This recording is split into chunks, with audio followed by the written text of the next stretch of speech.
well. So, you know, there are all the matches we've got going up today. As I said, there's going to be another 5 matches tomorrow where the UK plays. So, check out for that one. But the first match we've got coming up is going to be the Czech Republic versus the Philippines. And as you mentioned earlier, this is kind of a cool one. We can see the players, the 4 players representing each country. And we know, and we'll see a little bit later, both teams are together. They are not playing online, you know, over Skype or discussing it with each other. They are in the same room playing together. So for Czech Republic, representing them is StanCifka, Jara, CzechCloud, and pokrovac. And StanCifka comes on fire here to this tournament because he just won Throne of Cards this weekend. So I'm sure he's looking forward to gain more points, basically. Yeah, 100%. StanCifka, actual teammates, you know, outside of global games with pokrovac anyway on Misfits, so they're good friends regardless, and I believe the Czech Republic scene is very close. And then Philippines, WaningMoon, CaraCute, who just missed out on Winter Championships. Chalk has been in the... Yeah, that was so close. You know, we see Chalk as well, who's been around the scene for a long time. And then Staz, who's come off a recent-ish victory, top finish in WESG. I believe he got top 6 at some point there. So, you know, all these players looking fantastic, and we can see the countries themselves that be represented. I believe they're sitting in the church there. They're playing from there. You know, the Czech team, Stan leading the way. I believe StanCifka is the team's designated captain, and not too much of a surprise, the most experienced player and successful player on the team. Well, he has vast experience in MTG, also played competitively in chess, so he has a strong, you know, just feeling of how to play in competitive environment. Yeah, and we have WaningMoon as well, I believe, is going to be kind of, you know, running the ship in terms of Philippines. All the players I know from that area and APAC in general actually kind of just say like, oh yeah, you know, you need to know something, you go to WaningMoon, he's probably played it or made the deck or has so much experience with it. I know he helps coach a lot of the players as well. So a great figure to be kind of leading the team. That's the kind of person you want, right? You know, someone who has experience in terms of those kind of skills. So I'm really looking forward to this. We can see how the teams break down. And something we have not mentioned yet, we've been teasing you, is going to be the format for this tournament. It's not Last Hero Standing. It's not Conquest. It's Global Games Team Format that I've just decided to call it right now. Yeah, I just wanted to say, that's the official name or something? It is now. Okay. I said it first, so it's fine. So, what is going to happen here? As you can see, there are 4 players on each team. The teams have to bring all 9 classes to every single match. And within those, there you go. I wonder. We're going to see Hunter, and not too much of a surprise with the expansion, but every player needs to bring 2 classes, and they will end up playing 1 of them. And then what will happen is each player, the team plays a best of 5 in roundabout ways. So each player needs to win their own game, and it's the first team to 3 that will take the series. That is true. And as you can see, it's pretty easy, to be honest. Each player is put in an order. So they're going to play in that order against the other team. So pokrovac is going to play against Chalk, CzechCloud against Staz, StanCifka against WaningMoon. But the 4th spot is actually pretty tricky, because the 4th player might actually not play at all if the match ends up a 3-0. Yep. So the 4th player might not have to play. It's the first team to 3, and effectively each player plays a best of 1 against their opponent. And what happens is with these 2 classes, for example, pokrovac will see, okay, Chalk's got Hunter and Warrior. Which one class do I want to play out of my 2? There is no ban in this format. It's kind of a self-ban. You pick your own class you want to play, and then you play out the game. And as you said, the first team to 3 will take it. And then as we check out the ace match portion of the graphic there at the bottom that you would have seen, what happens is if it goes to the final game, there is a pre-designated ace player who locks in a game again, and they cannot use the class they used beforehand, but they can use either the mystery 9th class that is left over that isn't in the first run, or the class they didn't play in their initial lineup. So, so many things to think about in this team format, whilst the expansions just happened as well. This is a new environment. Every single class has multiple archetypes, which are vastly different from each other. So it's hard to say which class might be better at which matchup, basically, right? But it also opens a lot of creativity to the team, especially in this format, because the deck lists are secret. Exactly. This is not like the Hearthstone Championship Tour where the deck lists are public for the players. You do not know what your opponent's going to play at all. You only know the classes, and they only know the classes when they've already committed to their own classes as well. And we can see what the players have chosen. Here we go. Looks like pokrovac has gone for his rogue, and Chalk is going to play his warrior. So, you know, here we go. So warrior, I'll take warrior, you can take rogue. Warrior, pirates or taunt. So pirates haven't changed too much since the expansion, the new rotation, the year of the mammoth, yeah. But there is a chance that the quest/taunt warrior is going to come into play. And the problem here is, as you said, their opponent does not know what type of warrior it is. So even the mulligan is going to be very, very, very difficult here. That is true. I feel like Philippines are actually ahead if they play Pirate Warrior, because Pirate Warrior is great against both. What's that? Both Quest Rogue and a certain Miracle Rogue. A certain emote in the hands of one of the players there. So I think so. We can see the players actually gathered together there. We only have 3 on each team for some reason. I'm sure the 4th is knocking around. Maybe he's holding the camera. Yeah. Oh, no, that's Cara. Okay. So you see all the Filipino players there, Chalk in the front, and then we see Stan, pokrovac, and all the other players as well with the Yara and CzechCloud. So this well, you can see his name on the t-shirt. Yeah. The fact he's very nice. He was wearing a t-shirt that says CzechCloud. But this is so great. So as you know as well, I'll probably guess by now, the teams can communicate with each other. This is very similar to other team formats that have happened in Hearthstone, where the teams can just talk to each other, which is why they're allowed to be in the same room, for example. So what's going to be difficult here is you might think, oh well, that's just easy, right? You know, there's 4v4.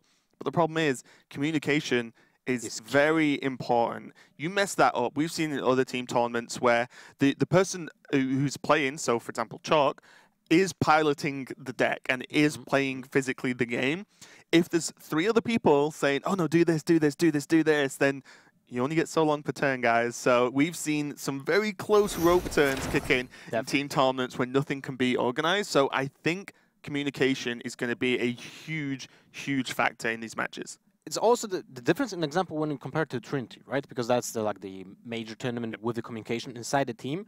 There were 3 players at Trinity. Here we have 4 people talking at the same time, and we have a new metagame. The decks are not yet refined. There's a lot of creativity in the making. The players have different approach to the game, to the games, to the matchups, and so on. So it will be a lot of I feel like discussion between the players.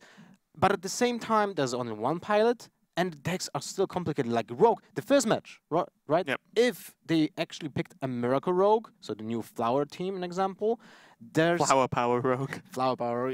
Okay, that's a cool name. So Thank you. There's a lot of turns when you just don't know which option do you choose, because there's a lot of stuff that can happen. If there are 4 people just talking to you at the same time, you're not going to make it. Especially those miracle turns, like you said, with the gadget example. Let's find out what it is as we go into Game 1 of the Hearthstone Global Games. Czech Republic with pokrovac presenting them for the first game, and then Chalk representing Philippines. And it is going to be the double quest. Double quest. Quest off. Okay, so it's going to be the Quest Rogue from pokrovac versus the Quest Warrior from Chalk. So it's pretty iconic. The first game for Hearthstone Global Games will actually include 2 classes that use the Quest. Both are considered very strong top-tier decks. Both the Quest Rogue, the Caverns Below, and the Fireplume's Heart have a really powerful effect. For the people who don't know how quests are working, the quest card always appears in your opening hand. It costs 1 mana and kind of acts like a secret, but you have to do what the quest wants, right? In this case, the Fireplume needs to be played like 7 taunt minions. You get a weapon that gives you a new hero power, which is the new win condition for the deck. For the Rogue, though, it's pretty unique. Yeah, so for the Rogue, you have to play a minion with the same name 4 times in a game. And once that is live, and you do this with things like Shadow Step, right? You can only play a 2 of in the deck, but you can Shadow Step, you can duplicate the minions. And what this does is actually, once you've played the quest, the reward, it makes every single minion you play from there on a 5/5, which is absolutely insane when you have a lot of charged minions that cost 1 mana, which is the main goal. So we can see the quests are live for both players here. And, you know, this is definitely going to be a tough one. And even just experience with these decks is going to be in question here because, you know, I've played a lot of Hearthstone since the rotation, a hell of a lot of Hearthstone. I have not covered every single deck that I can think of yet, not even close. Definitely. So, you know, looking at the opening hands here, though, 2 Ravaging Ghouls and the Acolyte, along with Sleep with the Fishes, means that the Control Warrior here actually has a good way to just completely destroy anything that's even left on the board by the Rogue and try and, strangely enough, build a board presence. Because versus Quest Rogue, they normally take their time and then explode onto the board after turn 5 when they've got the quest off, and then start piling on all the pressures. So Chalk and Team Philippines need to really apply pressure of their own early on, which is kind of difficult-ish to do as the Taunt Warrior. But with this kind of opening hand, it is doable. That's true, because the Ravaging Ghoul actually presents a lot of attack. When you it's just a dude, yeah. When you compare it to other minions that you have in the deck, like, an example, the new Tar creatures, right? All those Tar creatures have a really weak attack line. During your turn, it's just 1 attack. They go into a defensive mode during your opponent's turn, so they're better just at defending, of course. But at the same time, you can apply that pressure, and in this matchup, it's particularly important to just kill the Rogue before he's able to pull off his quest. But now let's look at the pokrovac, Czech's Republic hand, and it doesn't look great, because the thing that you want to do the most is you want to cycle through the deck as soon as possible. So use cards like Novice Engineer, an example, bounce the card back, get more cards in between. I mean, they can do the quest on turn 4 here, which is definitely a help. They can, because they've got double deck hands. Normally, you're actually bouncing 1 minion again and again and again. You have to wait for the activators. Here, there's double deck hand. The quest is already procced for 2 now. And, you know, that means that with these Shadow Steps, there's 4 already. You can just double Shadow Step, they become 0 mana. Crazy, man. You can set it off and be ready for turn 5. Sorry, even on turn 4. And you can play both. Yeah, yeah. You can play both and, next turn. And with turn 4, you can coin out the quest reward as well. That's crazy. We are looking at turn 4 3/5/5 minions if Chalk will not kill the patches this turn. So that's actually an amazing turn. You can see why, in this case, there's a Dirty Rat in this deck. Because it just applies insane possibility of just denying the quest. Well, he just killed a 5/5 for a start as well. You know, like, he just killed a potential 5/5, which is absolutely huge here. A little bit too late, but still, it's a good play. Sorry. Pokrovac is eating a banana. So he really takes after Stan here. Well, he just likes to eat all the fruit in the world. Stan has also bananas in hand. Yeah, I mean, this is just Team Czech. They eat very healthy when they play. I like it. You can't really argue with that. But taking out that deck hand does change a few things, as you said, because now it means that the quest isn't proccable, and the power of the Dirty Rat really coming in. And now Chalk is going to apply some pressure himself. Dirty Rat went high up in the value. Like, the stocks of Dirty Rat just went sky high. Yeah, that's insane. To think that turn there could have been the 2 5/5s on the board, plus whatever was drawn after that. Yeah. So that's absolutely huge. There is a Vanish in this deck as well, which might look a bit strange, but one, it can help with bouncing the minions. For a start, you bounce your own stuff back to your hand, but also, you can just vanish away your opponent's, like, high mana cost taunts, for example, and then just replay your 1 and 2 mana cards that are 5/5s after the quest. So you can get so much tempo from this. It's definitely an insanely powerful card in this particular matchup, because, as you said, the high-cost minions are not easily replaced on the board again.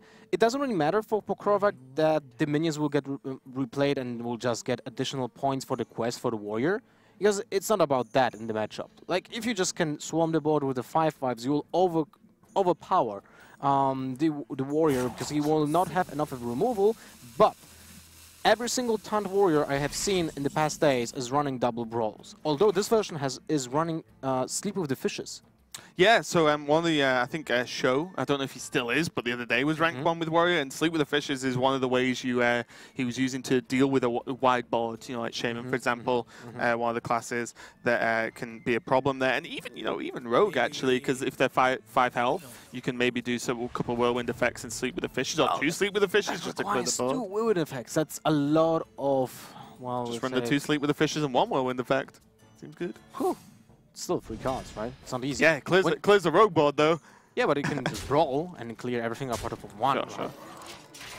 sure. I'm definitely interested which like flex spots are being changed in those decks, and this is something amazing about this metagame, because every single deck, every single archetype has actually multiple ways of building. Like, some people don't play Dirty Red in the Taunt Warriors. A lot of people don't play Shield Slam for a start. You know. Yeah.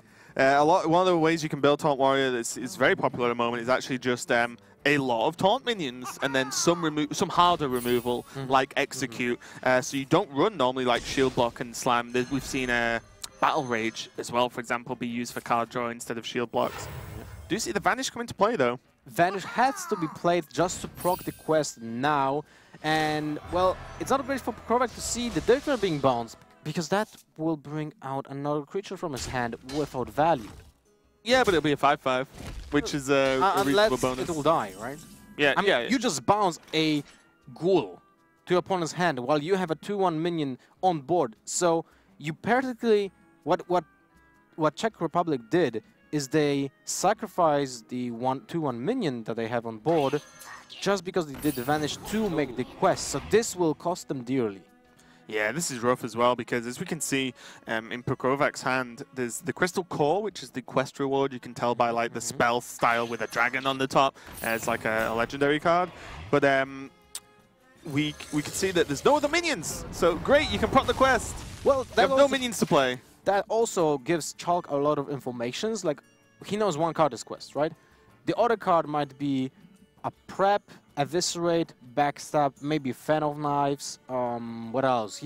They saw 1 vanish. I don't think they will assume there's a second vanish in the deck. Yeah, I think 2's a bit heavy. Yeah. But who knows, Lothar? Who knows? Can see Crystal Core proc now, and the Glacial Shard's going to come down. What, another new minion, 1 mana 2/1 that actually has the opportunity to freeze an enemy face or minion. You know, going to be a 5/5 though, because the quest is now live. Just as Chalk's going into the 4th taunt minion for his quest, so he's just 3 taunt minions away from being able to deal with this, and already this is looking a little bit grim for the Czech Republic here and pokrovac. This is, you know, even with 5 attack minions, how do you get through all of this? We see the Diahon there, the 3/6 taunt Death Rattle, add a 6/9 taunt to your deck, I believe. Yes. So you know, there's more where that came from basically, and Stonehill Defender in hand for Chalk, one of my favorite cards from the expansion. Discover a taunt minion. It's a 3 mana 1/4 taunt itself. So many roadblocks in the way here for the rogue. Look at that. They actually play Wisp. Yeah.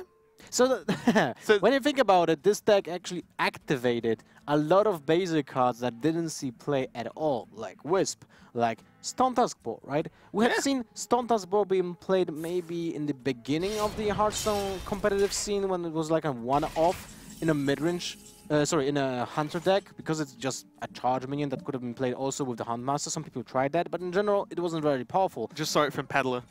and now Peddler's gone? But okay. In this case, this is like a complete new deck archetype. It's pretty cool, but it's pretty powerful. But we have seen in this game, Philippines just hard countered the quest rogue archetype. Yeah, this has gone extremely well, all for the payoff of that Dirty Rat early on. And Giant Mastodon looks reasonable to me, actually, because at the end of the day, it kills 2 minions and has to soak up 2 minions. For 9 mana. Although I'm okay with that if I'm Chalk, though. Yeah, that's true, but will you even have the chance to play it? Your opponent's at 18. They have no way of healing. They have no way of taunting up unless they... Okay, let's be realistic. You can probably pick Gold Checkpoint at this point and still be feeling pretty good about life. I'd be okay with Faceless Shambler, just copy your 3/5, the Hatchling. So what you're saying is you don't like Mastodons? I like it. I mean, it's a year of the Mastodon. See, there we go. See, Chuck fitting with the theme. Another Stonehill Defender. Psychotron. Well, everything here is just very powerful. Did he? You can see the theme of the quest, guys. Oh, man. Oh, did he miss attacks? He actually missed 7 damage. Wow. Okay, so... I mean, it probably will not change that much. No, but that is not a slip-up you want to make. Yes, you definitely don't want to make that mistake again. Fortunately for him, this game seems like over anyway, but let's imagine if that happened. But it gives an opening. It still gives it, you know, that more of a chance for Czech Republic and pokrovac to actually come back into the game. And that is worrying. And as we said, 4 people in the same room talking about Hearthstone when you're trying to make decisions. There was a lot of time spent on that Giant Mastodon pick. And that's what I was saying. Came down to the rope. Oh, I forgot to attack. That's a problem. With 3 minions. Yeah, that's a bit of an issue. Primordial Drake being drawn now for Chalk, and absolutely very impactful. This was the sleeper card for me. Oh yeah, definitely. I did not think it was going to be, 1, as useful as it is, and 2, as common in multiple decks as it is. It's a 4/8 Taunt Dragon that deals 2 damage to the whole board. Look at this. It's absolutely insane. And that, my friend, is going to proc the Fire Plume's Heart quest, which is going to give the warrior, form of Chalk, the weapon of Ragnaros. Hand of Ragnaros. And what this does is a 4/2 weapon for 3 mana, as you can see, and it changes your hero power to 2 mana, deal 8 damage to a random target. You may remember such effects from such cards as Ragnaros.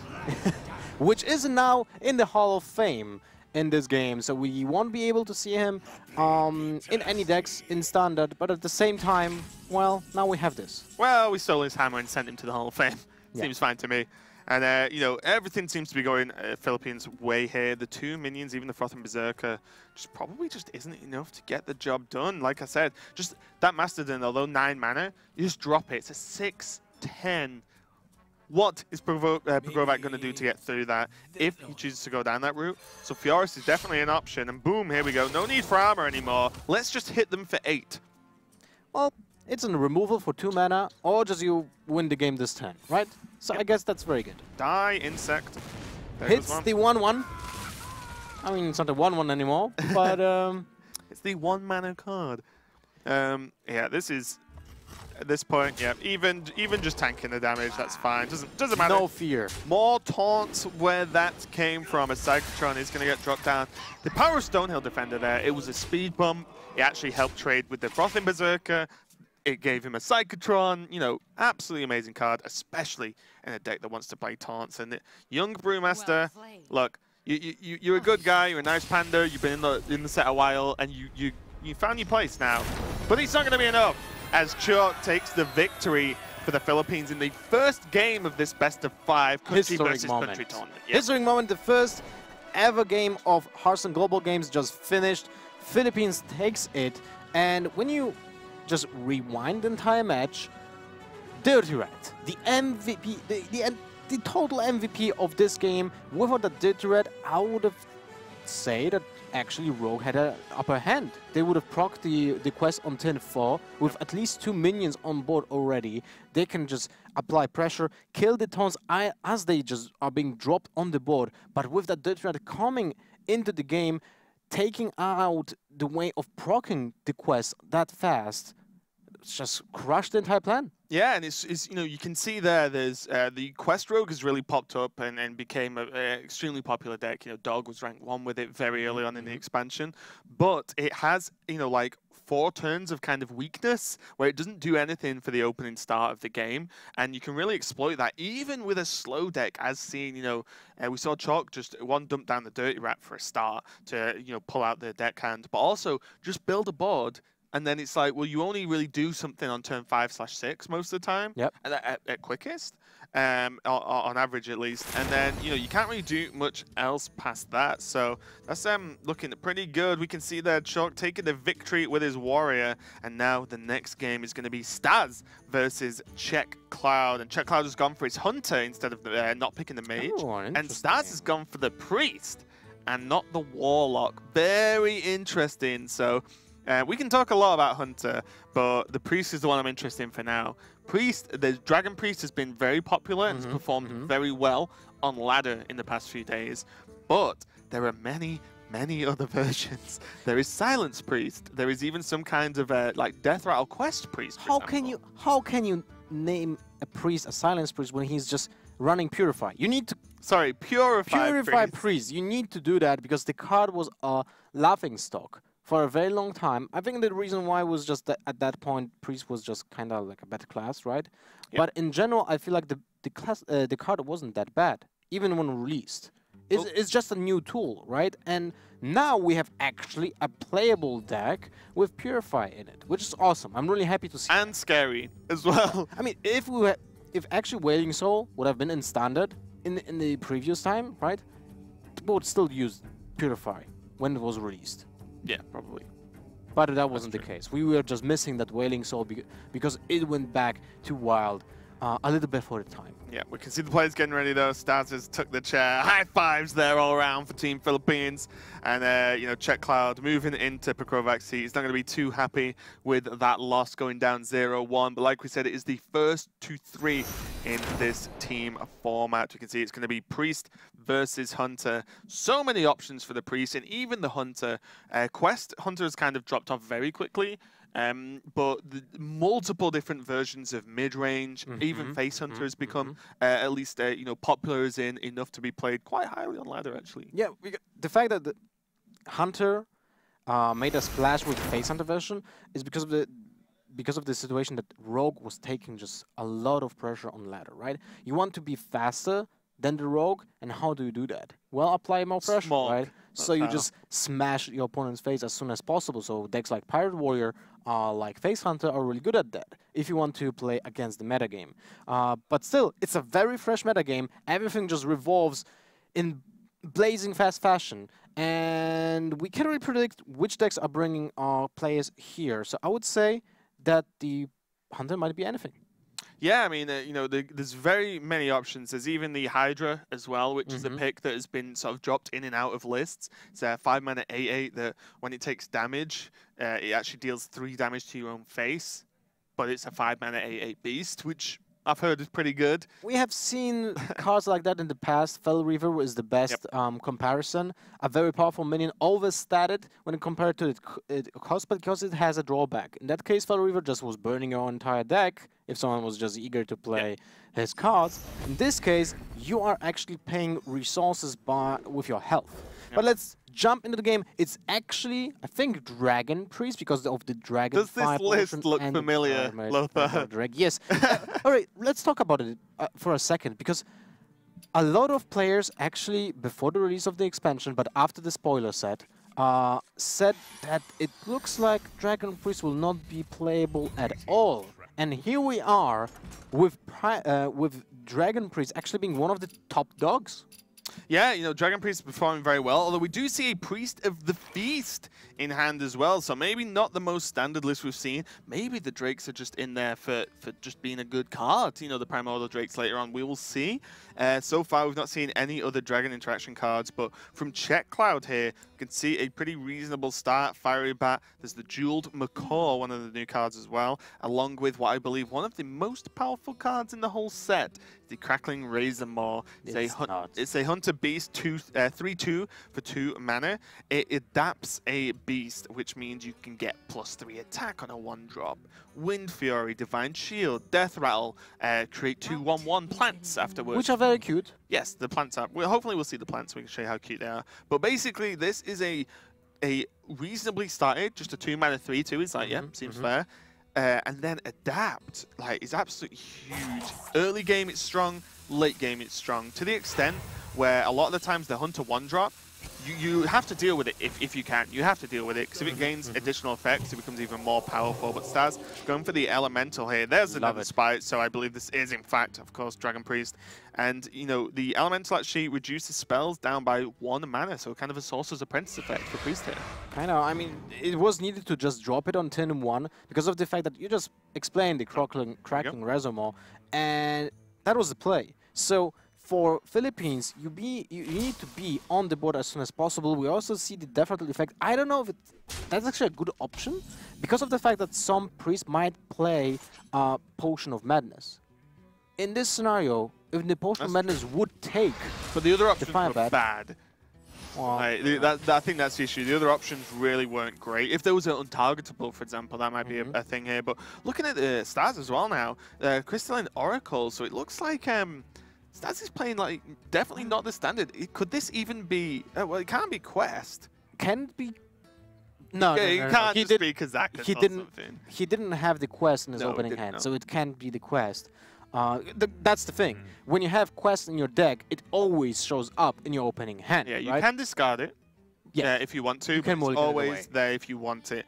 And this, you know, just showing guys that, like, you know, we're kind of in the same boat as everyone at this point. We're like, oh, well, this is a deck, you know, that we've not seen. We've not seen the deck lists, as far as everyone knows.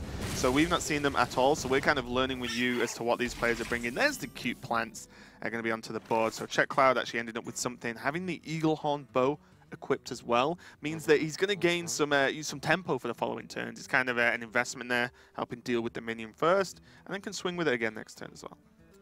That's true. Now I'm thinking, first of all, Priest of the Feast, you were kind of like judging why is it in the deck. I feel like the reason why, because you have the new gadget and, let's say, way of building the priest, like, right? You decrease the cost of the spells, so you can spam spells while having Priest of the Feast. So it's a very good defensive tool, and the old 2-mana 1/3. But the 2-mana 1/3 is not a really good minion right now. But at the same time, you need to have something on the board against a hunter who plays a lot of 1 attack and 1 HP minions, right? So everyone plays actually 1-drops nowadays in a hunter. Like, even if you're not fully focused, it's because the 1-drops can get you cards like that. Onu Direhorn, 6-mana 5/5 taunt with discover. It's not discover, it's called adapt. I've clearly not adapted to the new situation. The Stranglethorn, that is the power of the Jeweled Macaw. Very simple, kind of, you know, web spinner, deckhand roughly effect, but just a 1/1 beast for 1 that draws you a beast. Hey, Hunter probably wants beast cards, and as you can see, these are really good draws, being able to curve into that next turn as well for the Tiger. For Philippines, that's not really looking great because they don't have an easy way of dealing with a wide board. So even though all those minions have a low attack stat, it's like, how do you deal with them? You attack one by add up one. Over time. So Crystalline Oracle, actually new card for the Priest class. Just a 1/1 Death Rattle, gives you a card from your opponent's class or deck. Sorry, from the opponent's deck. So you can actually get Unleash the Hounds, an example. Because most likely, I would say most of the hunters will play at least 1 copy, because we have seen Warlock's Zoo make a comeback. I do like this play from Staz here, though. This just puts more potential attackers onto the board as opposed to just dropping Priest to the Feast. There's Unleash, Lothar, good job.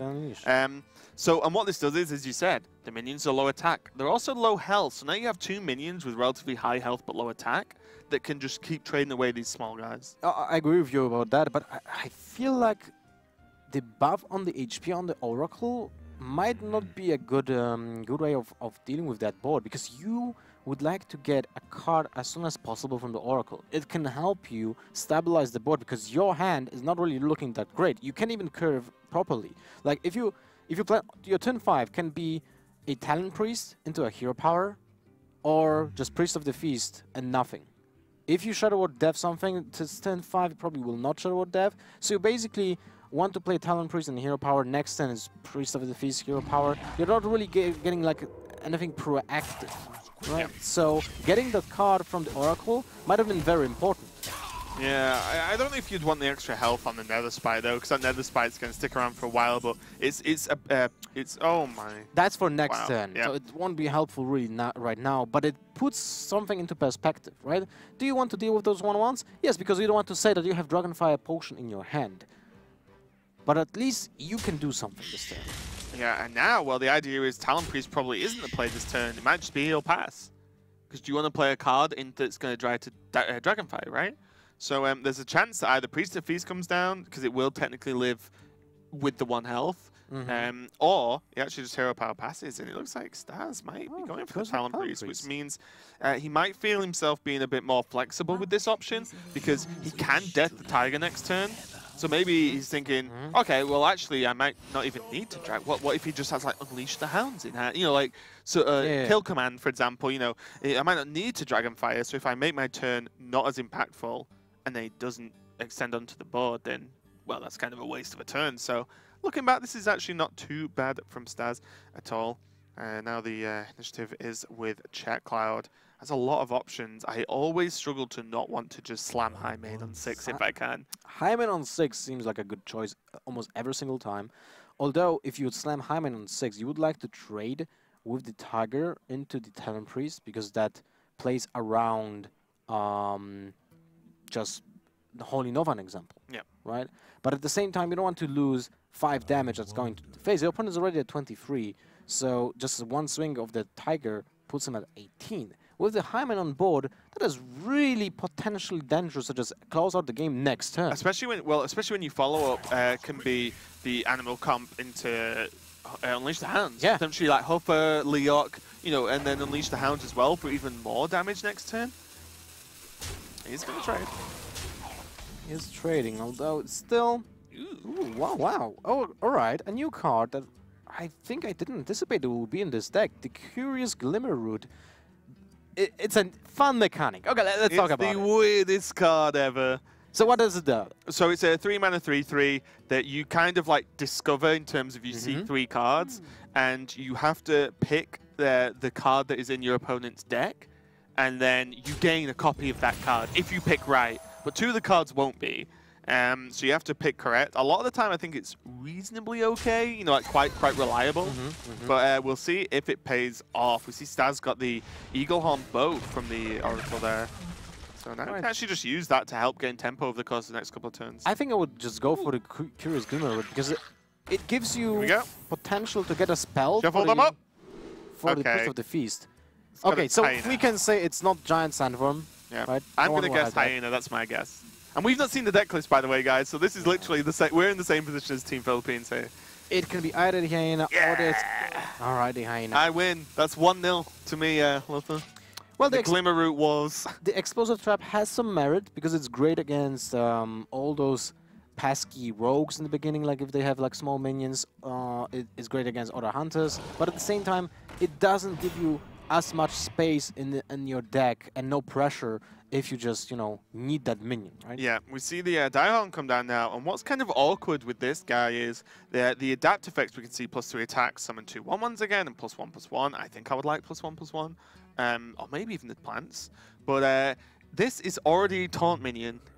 You can have an option of adapt as taunt, which is horrible because it already has taunt. It can't get taunt twice. Yep. So that does nothing. So you can effectively only have the opportunity to have 2 choices from adapt.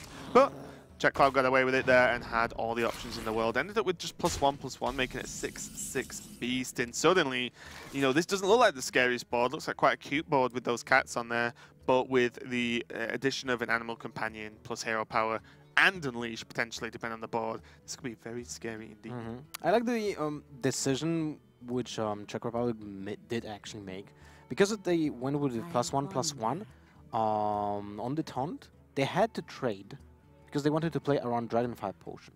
It's a very conscious decision that they made, and it sets up a longer game. They just don't rush because they know that they can overwhelm the priest with a single minion that isn't easily to deal with, right? So it's a very good decision. Yeah, it looks like Staz is going to Dragonfire Potion into Cleric. Cleric technically does contest this 6/1 onto the board here. Over the course of a turn, though, so there's 6 damage that's going to come flying in now. Firefly. So that's an interesting creature as well. It's a new elemental. It actually gives you a other 1/2 in your hand that costs 1. So it's a good synergy for almost everything in the Hunter, apart from the Beast synergy, right? Because it gives you a 1-drop. It can also fill out the curve. It's great with Animal Companion because it can get a buff additional attack with Leok. So it's a very versatile minion that found place in a lot of decks. Yeah, I think the sheer just general power of the card is strong because it's play a card and put a copy of that card in your hand. And when it's like such an early minion you can drop down with favorable stats, it actually helps battle for the board early on quite a lot, especially against the more aggressive decks. So Firefly, not too much of a surprise, but definitely not a super common pick either. It's like CzechCloud might be considering Huffer into the Cleric just to give as little draws as possible for Team Philippines here. I like it. I like trading with the Priest because your opponent just telegraphed he has no other way of dealing with the 6/1 minion, right? He wants to trade that Cleric into the huge not minion. playing the Firefly because of cards like Potion Madness. You think so? That's the major thing? Or is it like Holy Nova? Oh yeah, but Holy Nova probably wouldn't be too bothered. Here's a second Glimmer Root. Who wins now? Rat Pack. Yeah, that's definitely Rat Pack. I don't see a way of playing a Dispatch Coder without any buff cards in your deck. That's a Rat Pack, and it's not really helpful. Who's the hunter now? Eagle Horn, Bow, Hyena, and Rat Pack in the hand. But you're just most likely dead next turn. Would have loved Unleash here, I believe, Staz. Unleash would have been so good, especially with Hyena. You should play Hyena, Unleash, trade. Get him. Man, that would have been game probably for Staz. We'll just take it without using a house. But now, no charge minions, no way of dealing with that apart from just playing the weapon and trading up. But then he's dead. If he plays the weapon and doesn't heal, he's just dead on board. So he needs to commit to healing and just play something on the board. Yeah, well played indeed. Czech's going to go for the Animal Companion first, even though the Unleash gave them guaranteed lethal regardless. Unleash the Hounds. Hunter is back in the game, everyone. And he's taking a win in its first game of Hearthstone Global Games. And also Czech Republic taking the first win too, even though versus Philippines 1-1. All high five. But what I want to say, I don't think it was a BM to play the Animal Companion because of the fact that they already played one Animal Companion. They didn't play Unleash the Hounds, so they didn't want to show that they play Unleash the Hounds. We're never going to see it again though, right? But it might give some information as to what are the plan in their decks in general. Sure. It's definitely something to think about if you don't have to show off cards you normally don't as well. But a good victory there for CzechCloud, and this is going to even it up as well. So not a bad win there. That Priest, because we can talk about the list, right, in terms of what we've seen.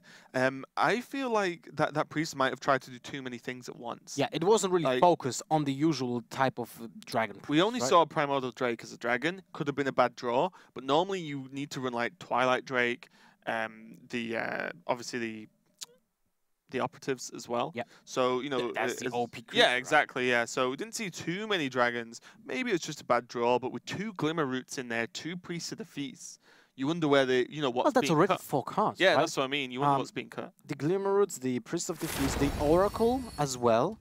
That's already 5 cards that are not dragons. So it's a very interesting build.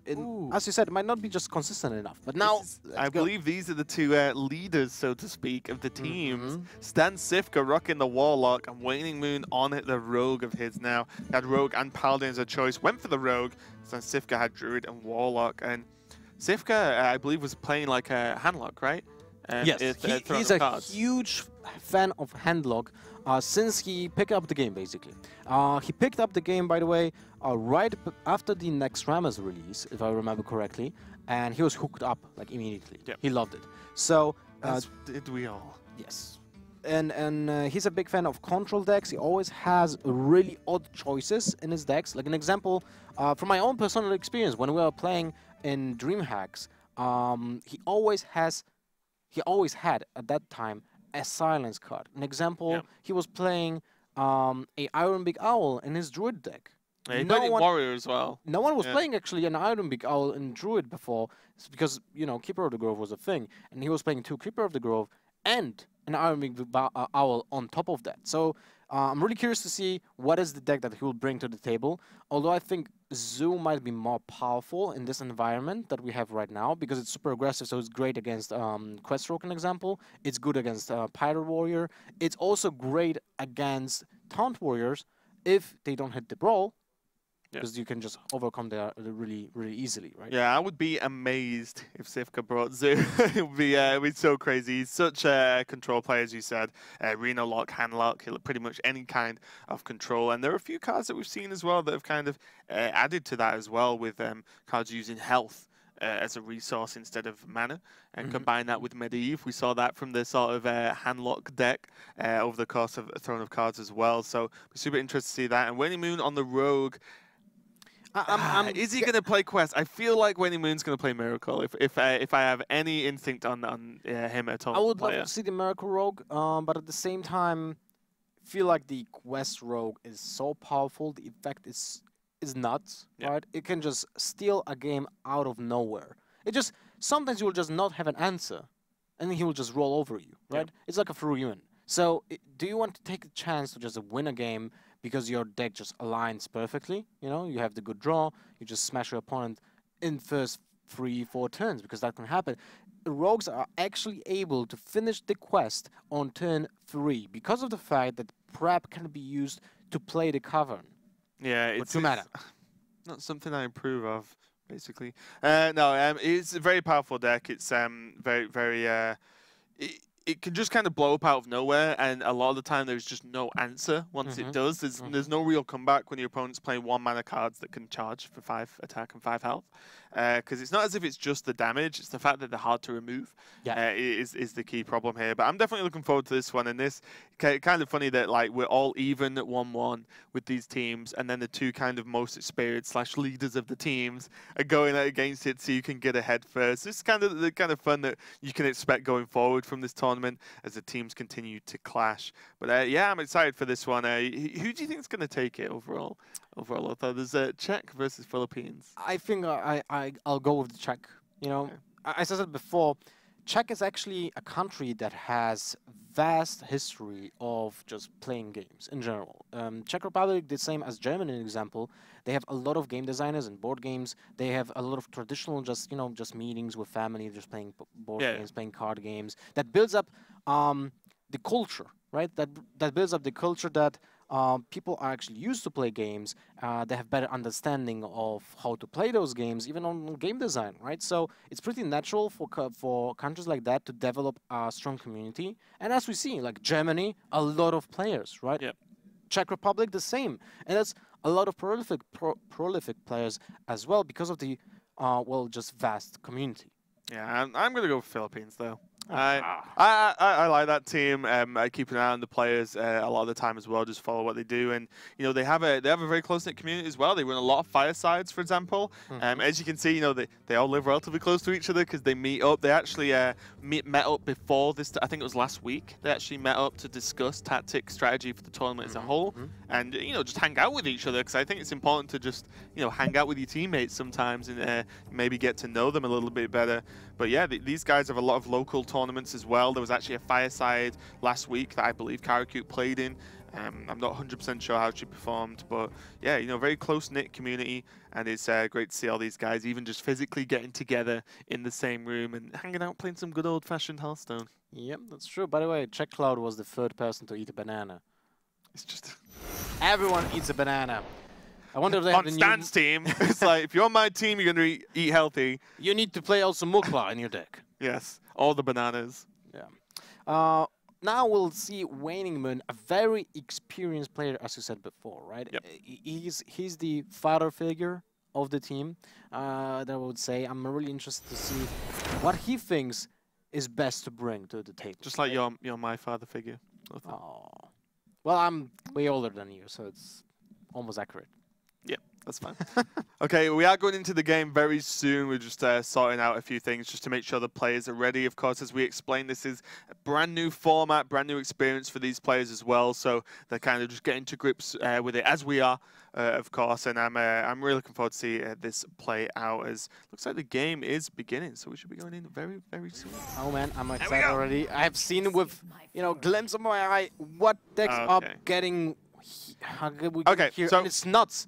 Man, this is nuts. Yep, so WaningMoon is going to be obviously representing Philippines on the Rogue, and this already with the Razor Petal Lasher looks like the Miracle Rogue list, which is awesome. And then StanCifka on his Control Warlock, and I saw a card called Doom.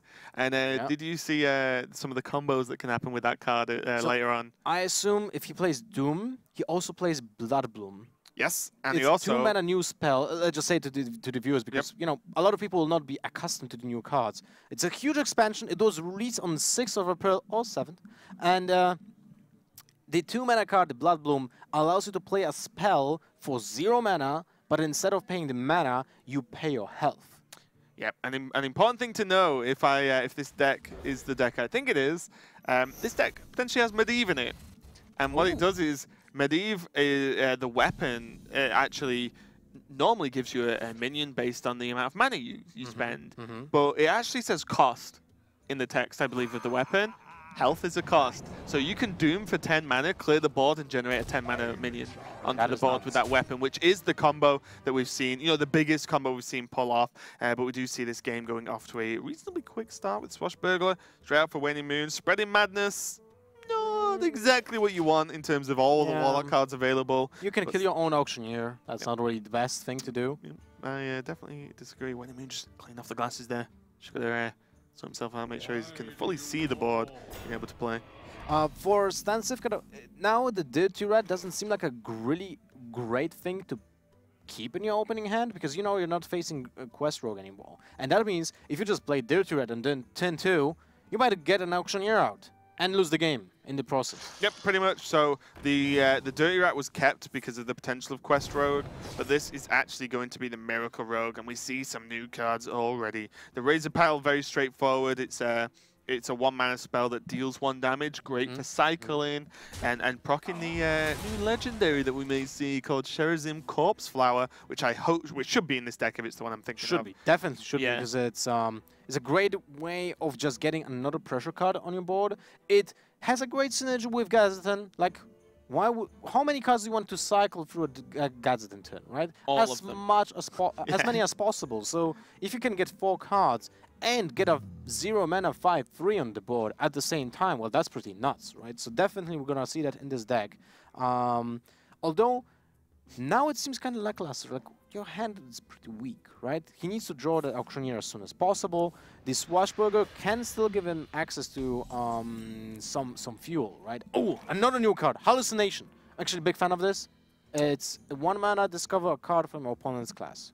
Yeah, it's a really just straightforward card, but great in Miracle Rogue. And even the Vilespine Slayer means that you don't have to run a second sap normally in the list, because you run 2 Vilespine Slayers that just kill a dude if you combo it as well. So already, WaningMoon, we can see the guys from the Philippines just messing around and generally being in high spirits, which is great to see. And yeah, WaningMoon's just starting to pile on a bit of the pressure here. StanCifka doesn't have anything too fantastic yet, but we are only on turn 3. Bane of Doom. One of my favorite cards. People didn't play it for a very long time. Basically since Demon Zoo, I think. Yeah, I think so. That was a long time ago. Yeah, that was a long time ago. So I might just talk about it a little bit. What does it do? It's a 5-mana spell that deals 2 damage. If the creature dies, you summon a random demon. It can be anything. Yeah, and I believe actually in general the demons got the demon outcome got buffed a bit in the expansion because there's the Stalker, the 3/8 as well that can come off it. I think overall, I believe, not sure by how much, but the demons got buffed, so the outcome is just that bit stronger. You know, Gang Boss has gone out of the rotation, which you normally like. Oh, Gang Boss is great. You actually want a big dude out of this. This is a 5-mana play at the end of the day, so you really want something a bit more impactful, which is why it's snuck into StanCifka's deck at this point. One thing that we didn't talk about is the fact that there's a Firefly in this deck. Yeah, like I said, it's just a good card. It seems like just a good way of starting the game, right? It also has synergy with Mountain Giant. You still have a card after playing a card. Yeah. So it's actually pretty synergetic with the deck. I think it's one of the best designs in this expansion, actually. It's so simple, so elegant, and yet it fits so many decks. Yeah, I think just the simplicity and just the general power level of the card allows you to drop it in almost anything. We do see Hallucination, and it's got to be... Ooh, that's a hard choice. Sacrificial Pact, you know that your opponent will be playing a demon at some point. You are almost guaranteed that your opponent will play JaraVzskocil. And that's a win, just... Yeah, I think Sack Pack's the pick here as well, because just the fact that, yeah, like you said, there's probably going to be a demon at some point in this game. If these guys watch Throne of Cards, then they would have actually seen this deck list be played out multiple times.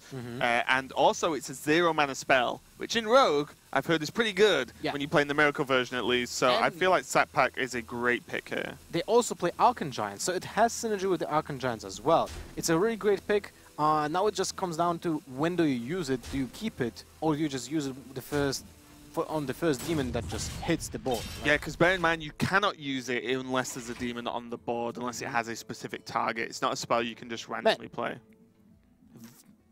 Voodoo? What? Yep. Plays Voodoo. I actually didn't know that. No, I did. Yeah, it's not a surprise. Right. Yep. There's just cards in this deck. That's the best way I can describe. This is a Hearthstone deck, Lothar. Just to let you guys know at home, StanCifka did not auto-complete this deck. That's what I wanted to say. Yeah, this is actually a list he has played in tournaments. StanCifka won the tournament he played in, what, I made 2 days ago? And this was one of the decks he played, so... Yeah, well, Voodoo. This looks like one of my decks that I built in Arena, man. Good arena deck, though. Good arena deck. That's a lot of 2-ups for an arena like deck. that, right? Come on. Well, okay. But still, a lot of possibilities. I mean, healing your own minions, great. You can trade up, basically. You still have something on your board, so it's pretty decent. Yeah. I'm kind of surprised we don't see more life tapping from StanCifka here. I mean, there's not that much healing, remember? I mean, there's no Reno anymore, so you're not healing back up to full. So what are the options to heal in this deck then? From Apart what I've from seen, the Voodoo Doctor. Well, there's one, mate. So what I've seen is like still Farseer, for example, but there isn't really a lot. The idea, I think, of all these low drops is that you can contest an aggressive opening, and then you should just win the late game with like Medivh, Doom. You know what I mean? JaraVzskocil, right? Yeah. Well, JaraVzskocil actually heal. Yeah, that's true. But you should you have enough beef to like win the late game against almost any deck. You've just got to get there, which, as I said, without Reno being around anymore, it's actually very difficult. So all these anti-aggro cards are going to come into play here and help stave off this kind of assault. We see WaningMoon now has a couple of options. There is a demon on the board. Well, it's a very small demon, so... Yeah, there was an option, though, to actually sack pack the Void Walker, sorry, and then Valspine Slayer, the 4/5. The Twilight Drake onto the board just to clear it off, but suddenly, Spreading Madness was sick. It didn't hit himself once. Spreading Madness was insane. Madness, I tell you. Madness. He didn't get a single point of damage, and he's able to clear everything apart from the Twilight Drake, which is not that big of a deal. It's just a 4/3 minion. The Rogues are used to just have one minion around them because, you just kind of play the slower game. You bounce them back, or you just kill them with an Eviscerate later on. Doesn't really matter if you just got smashed for 8 damage to your face. And then we see as well another option there, Mistress of Mixtures again. Right. Solid another card, of course, which is effectively a heal for 4 most of the time. Now it's a tough decision for Czech Republic to make. Like, you don't want to play that Dirty Rat. You don't have a way of dealing with a creature that is not even close. Yeah. So I think you might actually tap here. Just look for a different option. Otherwise, it's just going to be Mistress of Mixtures. And that sounds weak. Turn 5, you just play a 2/2. Not really a great option. Another Siphon Soul. More heal. More heal, yes, exactly. So now you get back 6 points of damage, and you clear 2 minions, which gives you essentially more heal if they didn't have charge. And just buys you time as well against decks that are kind of, trying to chain drop big guys. Yeah. So I feel like they're still debating the rat, the Dirty Rat. Oh man, that's a... If they played the Dirty Rat this turn, I would be blown away. I feel like... What if your opponent's minion is just bigger than a 4/4, right? Yeah, I mean, it's really tough. Dirty Rat here, this just wouldn't be anywhere near as good. Next turn, he can Siphon Soul anything that comes out as well. So there's kind of like 2 turns worth of safety with double Siphon Soul in hand. So you can see now as StanCifka, continues to play out this Warlock deck, how it kind of operates to a certain extent in terms of just buying time until you can really just clear the board once, then go on to it yourself with some big guys. I like this turn. The Demon Fire just helps us clear the board with the Agent. With the combo ability to just deal 2 damage, Dagger comes in handy, because it kills the 4/1, Twilight Drake remains, and he got ahead on the board, which is nice. He always has he also has a way of replenishing his hand with the Gadgeton Ruzzle Pedal, but he needs more spells to just get more things going, right? Yeah, exactly. Yeah, or needs a demon to come down to the board.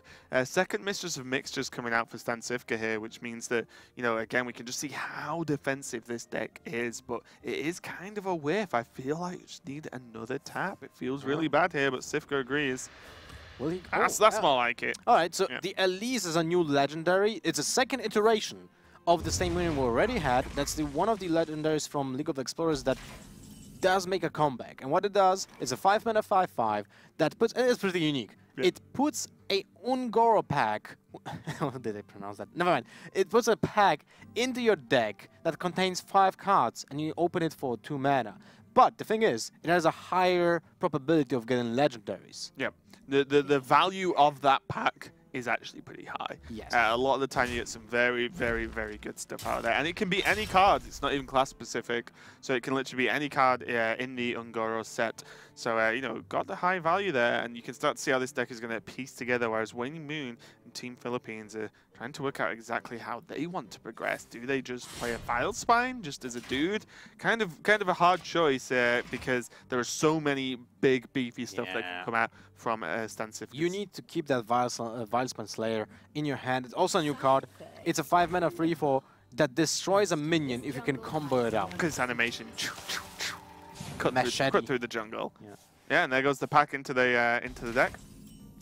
All right. All right. So now this is interesting. He can either go for the Gazetan with double draw, well, triple, because the hallucination will give you something as well. Will also decrease the Archangel to 5 mana, so it will be playable next turn. But he goes for the Vile Spine Slayer to just get the value. And I like this. He clears the board again, puts a creature with some pressure on the board, and prepares for a big Gazetan turn at some point in the game. One thing I dislike about the version with the Archangel, though, is I find them really slow. It's like the last turn, right? WaningMoon didn't play anything. He just dug it up. Although, if he would have an option to play the 8/8 for 7 mana, he would probably played it. Yeah, that's true. There goes the Dirty Rat, though, and that is just going to be insta-killed, and there goes WaningMoon's cycle potential going forward in the next few turns, so that's a little bit scary. Oh, man. Imagine if Dirty Rat hadn't come out there. Hallucinations at least look like it's going to be the play to just see what are the options for this turn for Team Philippines, because otherwise you're kind of just dropping an Arcane Giant and passing, which feels bad. You probably will do that anyway, but let's see first the Hallucination. So I'm guessing he has around 16 cards in his deck left, so there's not a lot of chances actually draw the It's second from class Auctioneer. though, Hallucination. Yeah, but I mean to draw Oh, it's it's a cycle. Yeah. It's kind of horrible to get it, so you need to rely on something else. And I need to. I feel like you need to play that Hallucination this turn to maybe get something that will get a card draw, right? So WaningMoon disagrees. Just gonna didn't even re-hero power just for the fun of it. Floating 2 mana, but just gonna take his time. But this is what I was saying earlier, like StanCifka's Warlock deck looks really strange until you realize that their opponent can't do anything. Like, oh, another Siphon Soul. Well, there goes your giant. You know what I mean? Like, it starts to be just like on-demand removal, and it just stalls out long enough. But there's JaraVzskocil. Oh man. How are we gonna see in the first series of the Hearthstone Global Games a JaraVzskocil killed by a sacrificial pack? I'm not sure if we're gonna see the JaraVzskocil because Stan has so many ways of just controlling the board, so he might not even feel like he needs to play it. Yeah, look, there's got to be a snap hallucination here. Second prep means that there's absolutely nothing going on. Is that Shadow Flame? Yep. Shadow Flame Drain, not Shadow Bolt. That's actually not a really good way. You wanted like a minion. Yeah, minion would have been better. Something to play. Oh, Doom. Prep Doom. Prep Doom. That would have been draw sick. 3 cards. I would actually. Yeah, that's what I mean. Yeah, that would have been sick. But not going to be too many good options here. It's going to be a tough one. No minions to Shadow Flame at the moment, and also no Cold Blood to even say, well, I'll draw a low attack minion, Cold Blood it and go. So it's like it's just going to be the Shadow Bolt, and it's going to help clear out the board. But this Vile Spine Slayer is going to get killed by the Voodoo Dog. At least it will deal 3 damage to the face, but it's still not looking great. So unless you can just Bane of Doom, I think he will do that actually. Well, definitely. Yeah, 2 Bane of Dooms, and what's good for StanCifka here is the Bane of Doom Demon, once we see what it is, may well draw out this sack pack. Oh man. That's a good one. That would definitely draw the sack pack out. Yeah, and then Cifka can just slam JaraVzskocil and say go. Wait, do you play a second Bane of Doom right now? Just on your own Voodoo Doctor? Probably. You could even coil if you really wanted, but just to cycle. But you still got tap. Well, you have Doom. You don't want to overcommit with the second Bane of Doom, I guess. Doom and Bane of Doom. What's the Bane of Doom face for lethal? It doesn't create a demon. It's not a valid choice. Ah, never mind. Yeah. Well, do you want to tap, maybe? Not really, right? You don't know if your opponent is playing Cold Bloods in his deck. Well, you have seen Arcangiant. Yeah. So most likely there are not that many charge minions. No, but the rough like the kind of, it's hard to say, oh, the standard list. Oh, let's see what comes out Bane of Doom before I finish my thought. Oh my Okay. God. Those are two really good I told you the rolls were good for Bane of Doom now. Jesus. But yeah, the actual, what were we talking about? Bane of Doom? Before Battle Cries? Cold Blood? So the list, I believe that I think this is actually just one Cold Blood in there as well. So as you said, not really charge minions. So unless there's a minion already on the board, then Cold Blood isn't really too much of a threat. That's true. By the way, it's the second game today that Dirty Rat is just doing work. Yeah, it's crazy. You know, imagine if Dirty Rat didn't pull Gadget's hand. That would be look at the hand. Different game. WaningMoon would actually play Gadgeton, Prep, Hallucination, or just Hallucination first, then Prep, then Spell from Hallucination, and just draw like at least 4 cards. At least 4 that turn. That would have been insane. Could have been deeper into the deck, probably would draw more We've got into the second Prep. And StanCifka would have been defensive. Oh, this is so clever. Okay. So if StanCifka didn't run Draxus or have it in hand, WaningMoon has sapped the Draxus to say, well, if you want to play it, you're dead. And this is a huge nod here, and I'm pretty sure Cifka will think about this. There is one card. I'm pretty sure these guys will be hand tracking, especially because there's 4 of them. There is... Okay, I was going to say, there's one card that was discovered from the Warlock class that has been in the hand for a very, very long time. And that card, come on, you've got to believe, along with the sap on the Draxus, is like, please, like this has to be Sacrificial Pact here. Well, at the same time, you don't want to sap the Cruel, because your opponent is playing Demons in his deck. Right, so yeah, probably not playing that many straight up demons though. Well, a couple of Trafficker, is it in the deck? I feel like it's a great. No, but it would have been such a great minion, right? It's not enough room. Look how defensive cards. Well, it's got he like plays 2 Blood Blooms, man. Yeah, sick. Remember Siphon Soul, right? Yeah. So it's like pay 3 health to cast it. Yeah, StanCifka's not taking the bait. He is just saying, I've got a 7/7 on the board. I'm just going to keep punching you in the face and leave it there. But there's a minion. Yeah, there's an Arcane Giant. Your opponent already played 2 Siphon Souls. And the Arcane Giant is just out of range of Cruel attack. So StanCifka would have to commit something else to it. Well, WaningMoon can't really anticipate that there will be a Mortal Coil right now. Yeah, if you're going to play around like the Mortal Coil, then you're not playing a minion, then you're going to die. So the Arcane Giant is just also out of necessity at this point. It's going to be a pretty easy clear. It's gonna be... Everyone is cheering like, Jaraxxus, Jaraxxus, let's go. Oh, here we go. Here's a treat for everyone who has not seen this. Ungoro pack on its way. 3, 6, 7 cards in the hand. So actually, because of that, I feel like StanCifka might go for Blood Bloom and Ungoro pack, and then Mortal Coil to trade. Or will he go for the Mortal Coil first? He might actually draw a threat first from the deck, right? On, Or will he commit for the Jaraxxus? No. Let's see him. Here we go, so we can see the pack get opened, which is pretty sick. Alright, so what did we get? There's a Clutch Mother Zavas. Wait, twice?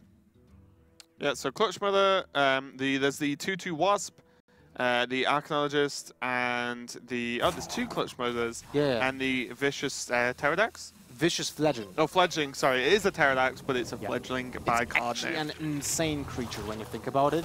Because if it attacks once and it gets the Adapt, you can get Wind Fury and get another Adapt. But now, this is not important because Gadgeton number 2 is being drawn, and that's the chance to get back into the game for Philippines. Wow, here we go. Going off now for WaningMoon on this rogue. Double prep, along with a coin drawer as well, means that you can cycle for days. Eviscerate. Here we go. Be absolutely fantastic here. Here we go. Like, this is an occasion to just do something in the game. Like, they lack that turn, and now they get it. I wonder if you go face with everything.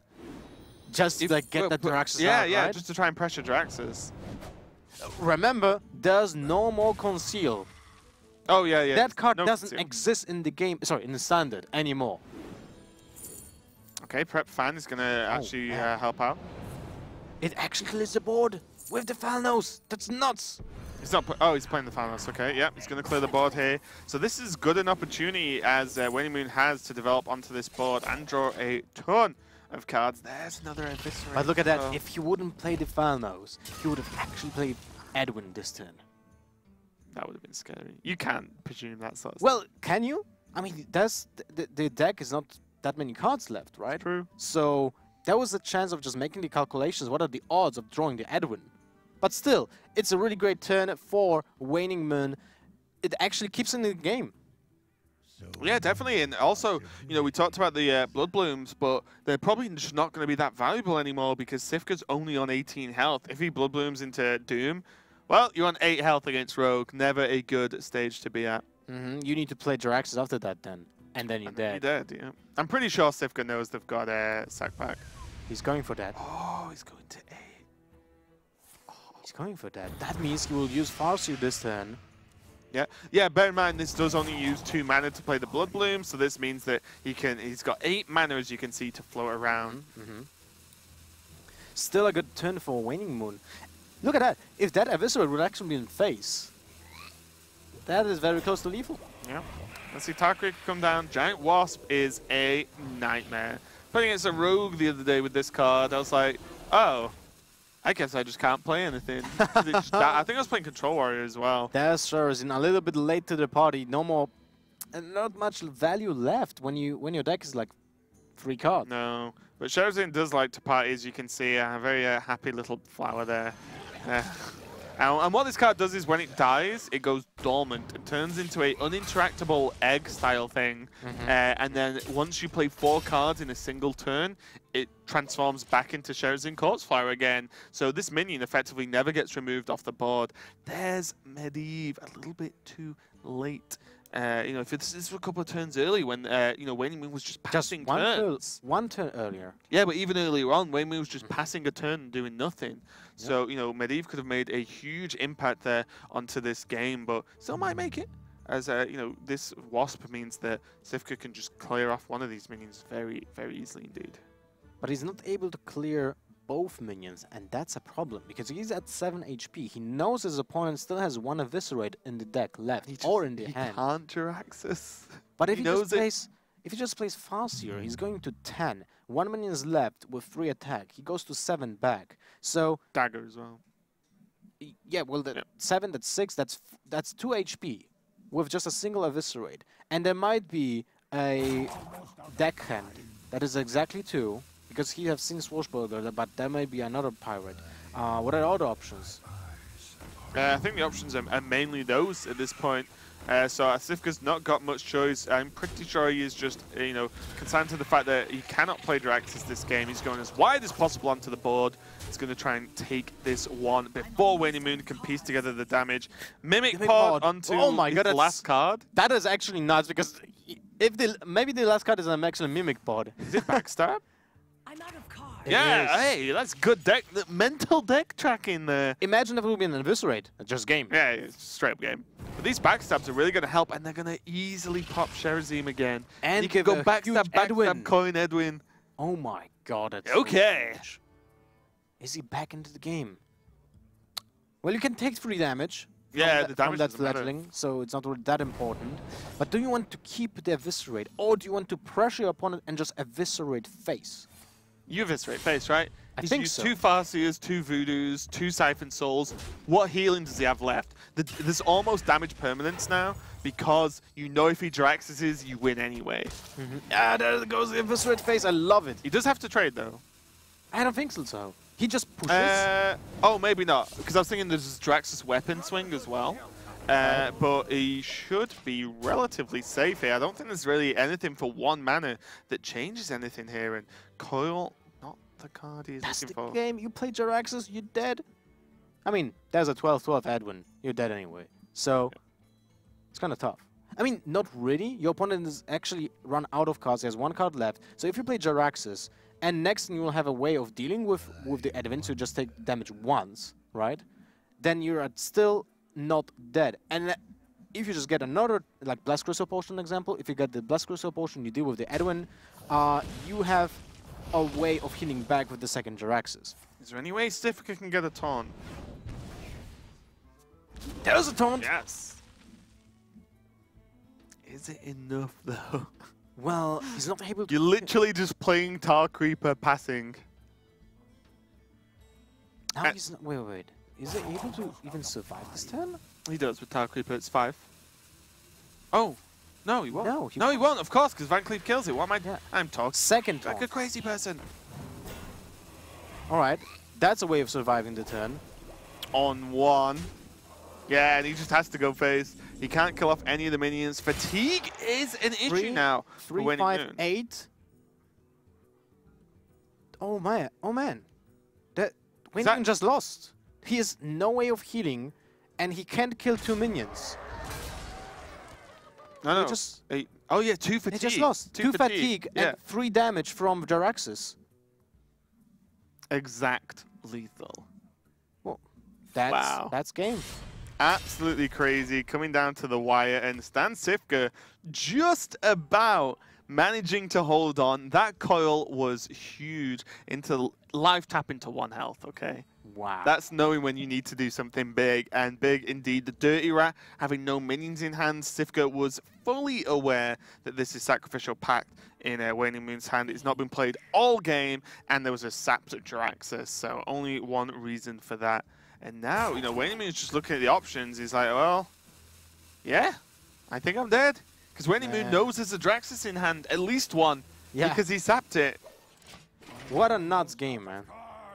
Wow, well, right down to the wire. You faced JaraVzskocil. Sacrificial Pact is, in fact, not enough to deal with this Demon Lord. It's not an instant. No, and this is going to be game. Fatigue taking it down, and as we said, a card like Mimic Pod coming out that late in the game might not have been enough for WaningMoon, and Team Czech Republic go 2-1 up over the Philippines. Match point for Czech Republic. That was a really exciting game. Actually, a very back and forth, just slamming the JaraVzskocil. That was actually an unplayable card for the entire game until the final round. In the final turn, when you just finish off the game, win the game 3 damage on the burst. back. 9 mana, 3 damage. Sometimes you're okay with that. Yeah. But yeah, absolutely amazing game, and I think it's truly one shown off. I mean, StanCifka is known for his deck building for a start. This is like the time where he'll thrive, and also as well, just like that Warlock deck, it doesn't really make sense. Yeah, it doesn't really. Runs a set of cards you just sort of thrown together. There's voodoo doctors in that list. You know, there are Farseers. There's all the healing that doesn't look like a lot, but it's combined with the control as well. We didn't see Blood Bloom into Doom. Oh no, we did see Blood Bloom into Doom actually, which allowed him to draw cards and then have 8 mana to spend on those cards as well, which was very, very important indeed. And StanCifka doing his team proud, just about holding on and getting that 1 point ahead. Absolutely huge. That was a really close game. Yeah. And now they're on the match point, so you can finish the game almost with a perfect score, which also puts them ahead in the group. I mean, they will actually be the first in the group anyway. Because if they win... That's the joy. Yep, first place. Yep, got him. Week 1 over. But no, in terms of the group as well, there are tiebreakers to think about in terms of wins as well. So very, very important. We can see the potentially last game of this first series is going to be Yara versus Cara. A game I really hoped we get to cast just because they kind of rhyme. And it's going to be Yara on the Warrior. And CaraCute going for the Shaman as well. What are you expecting to see from the Shaman list, Halo? I would assume it will be an elemental list. Like, I think the most popular right now is like the Jade / elemental, or elemental / Jade, because the elemental is like the main focus of the deck, while the Jade is just an additional package of good cards on their own. So the weapon, it's just a 2-attack weapon that deals with small creatures, which is something that I think it's very relevant in this metagame. A lot of decks are just playing 2 HP minions, like the Firefly, right? The Firefly is something that we see very much often. The Hunter has always like 1-drops, 2-drops that have 2 HP. So then we have Jade Lightning, which is an awesome card in any metagame. So I think this might be the Shaman, but the question is, what's the Warrior for Czech Republic? Yeah, very tough one. It could be Pirates, could be Taunt Quest Warrior. See the players getting ready there. CaraCute taking her seat, and then also it looks like Yara isn't with the rest of the Czech players. Might live a little bit too far away to make the trip for a few hours, so he's actually going to be playing from home. But I do believe that they will be on some kind of VoIP, Skype or whatever, I assume to discuss, because you kind of want if you've got the option to have like StanCifka, pokrovac, CzechCloud like behind you saying, oh yeah, you know, I think about this, then I'd probably take that most of the time. They're reasonably good players. I don't know if you've heard. So yeah, you know, we will be seeing this game coming up very, very soon. Excited to see this, Shaman, and as we said, this could be match point. If Yara can take this game, then that is going to be it for the Czech Republic. All the pressure now on the number 4 pick, which is going to be CaraCute. So she's got to be feeling that pressure. She needs to win. And then there's going to be another game, which is going back onto WaningMoon. And pokrovac, I believe, was the ace player. But let's focus on this game for now. I can see a couple of elemental cards, Lothar, so you were indeed correct. Elemental Shaman versus the Questing Taunt Warrior. Although there's a patches in that Shaman, that means we'll see some pirates. I'm guessing deckhand because it has a synergy with the weapons. Although there's only one weapon left in the deck nowadays. Yeah, I think it's Corsair actually. You know, the weapon destruction. Yeah. You run 2 of those because they're still good with Flame Tongue, for example. There you go. There you go. So yeah, it's just a decent minion, and you gain the patches. As I said, Flame Tongue is very nice as well to combine with that. And it's just something a little bit early to fight against the board because I've not played tons of Ellie Shaman, but the deck kind of struggles early game. Like really, like turns 1, 2, 3, it's kind of struggles because you don't have room to play cards like Feral Spirit. You know, Tunnel Trog is gone, Totem Golem is gone. So you may be even seeing Galacco Crawlers for a certain extent if you're expecting to counter pirates. But yeah, the really early game is kind of lacking. So not too surprised to see this you say from the Bloodcell Corsair. Although you need the elementals in the early game just to have the synergy, because what is really a trademark for the elemental is that it's the first time when the cards in Hearthstone have a synergy because you played something earlier on. Yeah. And that means you need to play an elemental on turn 3, an example, to have the 12-year Stone Shaper have his own buff. Yeah, and one of the big sticking points, I know we've discussed it, and Salt was talking about it yesterday actually, is that the 12-year Stone Shaper is kind of weird. You said you need to kind of really play an elemental before you want to play another elemental the turn after. Stone Shaper isn't an elemental, but it gets affected by them. So if Stone Shaper is a 4-mana 3/5 with Taunt, and it gains Divine Shield if you played an elemental, right?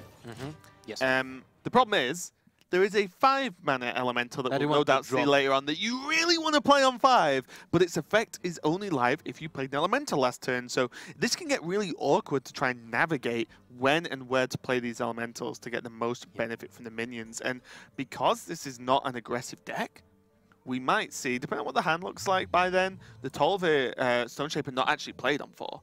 Might actually skip it out to try and discover with the 5-drop. So well, the 7th of Kalimos is a very important card in 5 because it gives you another elemental, so it gives you more synergy basically because of doing that. So I wouldn't be surprised if, as you said, he would just not play the 12-year, even if he has a synergy on turn 4. As long as he has an elemental to play instead. Yeah, he might skip the Cara, she might skip the 12-year, excuse me. So yeah, we'll see how that pans out. The Stonehill is going to come down now, and there are a couple of options there. We don't quite get to see them at this moment, but we'll work out what spectator bag. But spectating. Yeah, the option are of course taunt minions. Yep, and they do have quite. We do have quite a heavy class because it's Discover. You know, class has a way heavier representation in the Discover option, so we can see more cards like Bloodtooth Brave, Ali Armorsmith, for example, and some of the Warrior Taunts as well. So we'll see what the option actually is here from Yara. What is thinking heavily about that, so there are some close picks. And he goes for the Cornered Sentry, new card from the Ungora expansion. It's a 2-mana 2/6 that creates 3 Raptors. I think that was the character played in the new Jurassic Park. Yeah. So it's a cool, it's a cool introduction to something new, right? It has a synergy with cards like Ravaging Ghoul, Throttling Berserker, Whirlwind. Yeah. Also, if you got Acolyte of Pain already down, then you can make a very nice trade straight away into the board. But you can see CaraCute here is just working out exactly what she wants to do here. Just going to help trade there with the Flame Tongue Totem and then try and build up for these elementals. There was no elemental played this turn, though, so that 12-year Stone Shaper is not going to be live. So CaraCute is going to be looking to try and draw an elemental this turn to make something happen following up. But coin into Fire Elemental, into Fire Elemental, into Blaze Caller. That is nuts. That's crazy. That is so much damage. When you think about it, it's 9, 15, 18, 23 damage, 29 damage if the two first Fire Elementals will actually get to attack phase. Yeah, that's kind of crazy. Do you see Firefly now? Absolutely great card for the Elemental Shaman, as it, it gives you those options, right? The 1/2 it gives you back in your hand is, in fact, an Elemental, which means that you can just slip in these 1-drops to proc your Elementals for the following turn quite easily here. And it actually helps here because the fact... No, it actually doesn't.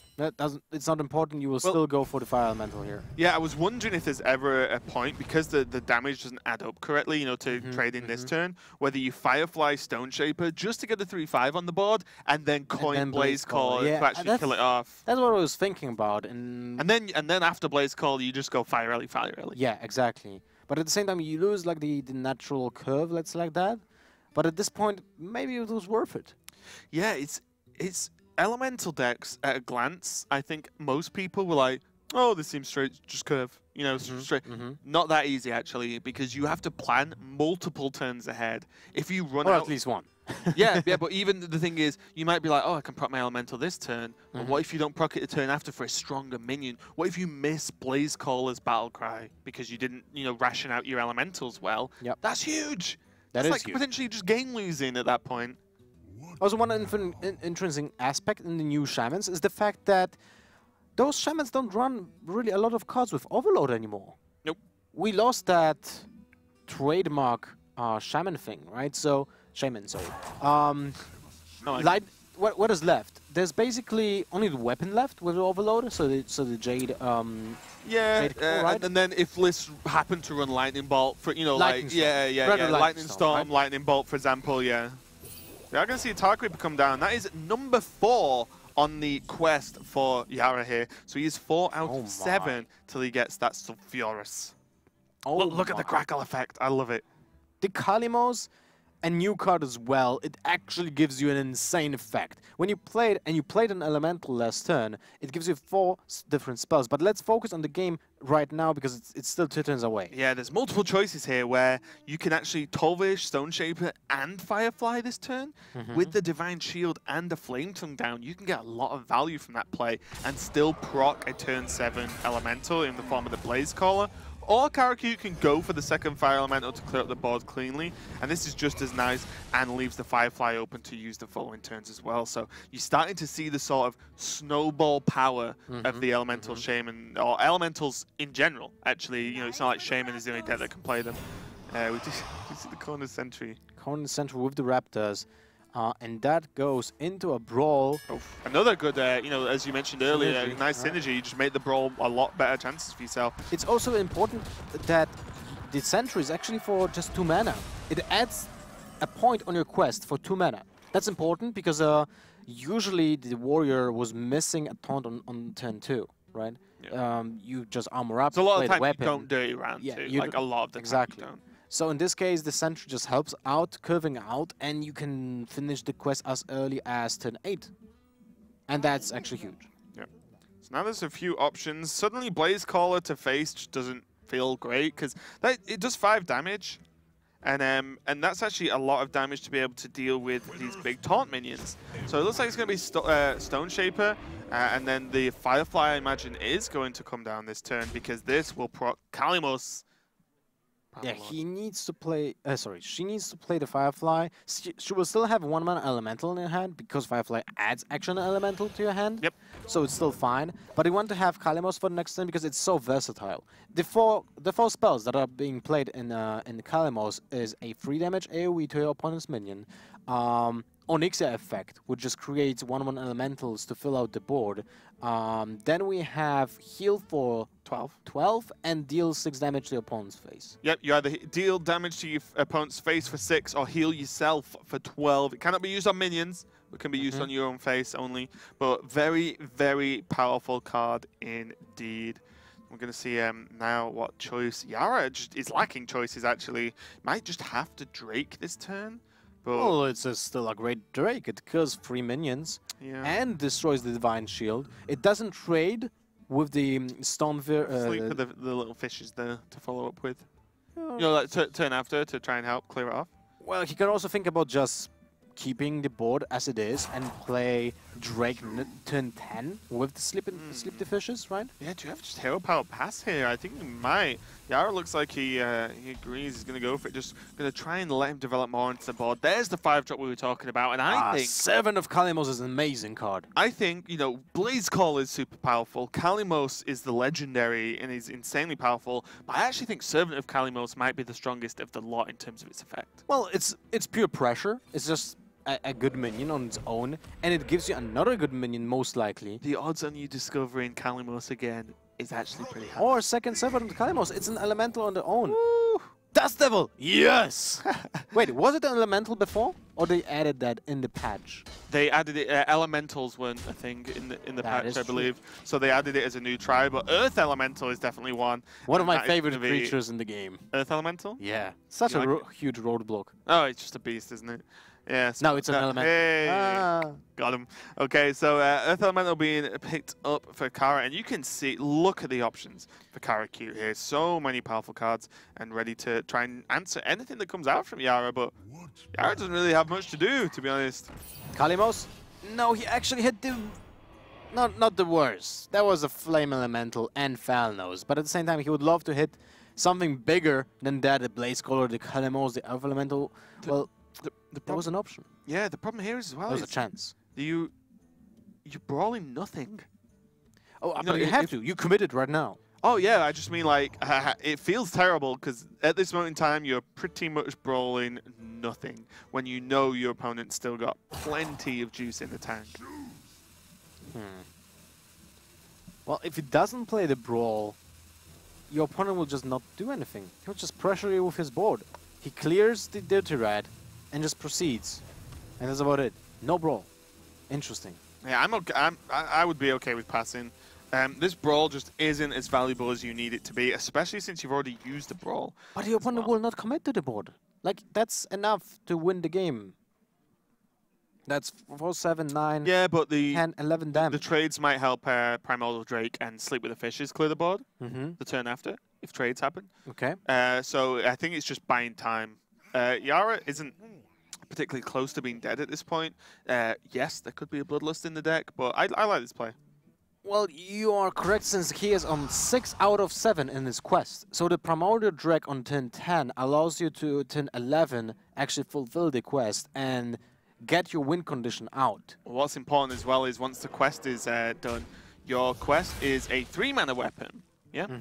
Then you have a 2-mana hero power. You can brawl as well that turn. So you can actually weapon, brawl, and then try and hero power the one that survives. Or even just kill it with the weapon. Yeah, depending on what comes out, of course. So that one turn is the turn that I believe Yara is looking for to try and heavily swing this board here. So Cara didn't commit a lot to the board right now. I was actually thinking about just Flame Tongue Totem this turn, just to get more pressure out, you know? Yeah. Although it's 4 damage that you just don't need at this point, right? You know, Justica True. Justica Trueheart? Wait, what? Yeah, Justica Trueheart isn't in the rotation anymore. So the warrior's only gaining 2 armor, right? Yeah. You're doing way more damage than 2 here. And oh, what's the rat gonna pull? This is Kalimos. If this is Kalimos. It's Kalimos. I knew it. Kalimos. Okay, that is kind of huge. Kalimos' effect is absolutely amazing, and this brawl is going to be very important. This is the turn I spoke about, where you know it's different now because it's a turn earlier.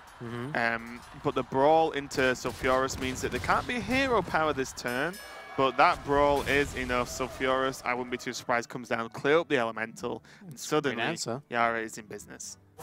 Seems like Czech Republic is ahead right now because of the fact that the hero power is able to clear every single minion apart from Stun Shaper with Divine Shield. Yep. Another 7th of Kalimos will help because they can spawn infinite amount of 7th of Kalimoses. Yeah, it's definitely a possibility, but I would also, if I was Cara, really want the Kalimos back. Yeah. You know, it's like I want you brawled mine away and I didn't get the effect, so I kind of just want to play this. Kalimos will also have the way Got of him. just oh my god. Just filling, yeah, thank you. Just filling out the board again with the 1/1s, and we have seen double brawls. We didn't see Primordial Drake though, and any other whirlwind effects yet, but it's still valuable. And this play is basically making the board as wide as possible just to try and soak up some of these hero powers. First, we do see another taunt coming out for Yara, if possible.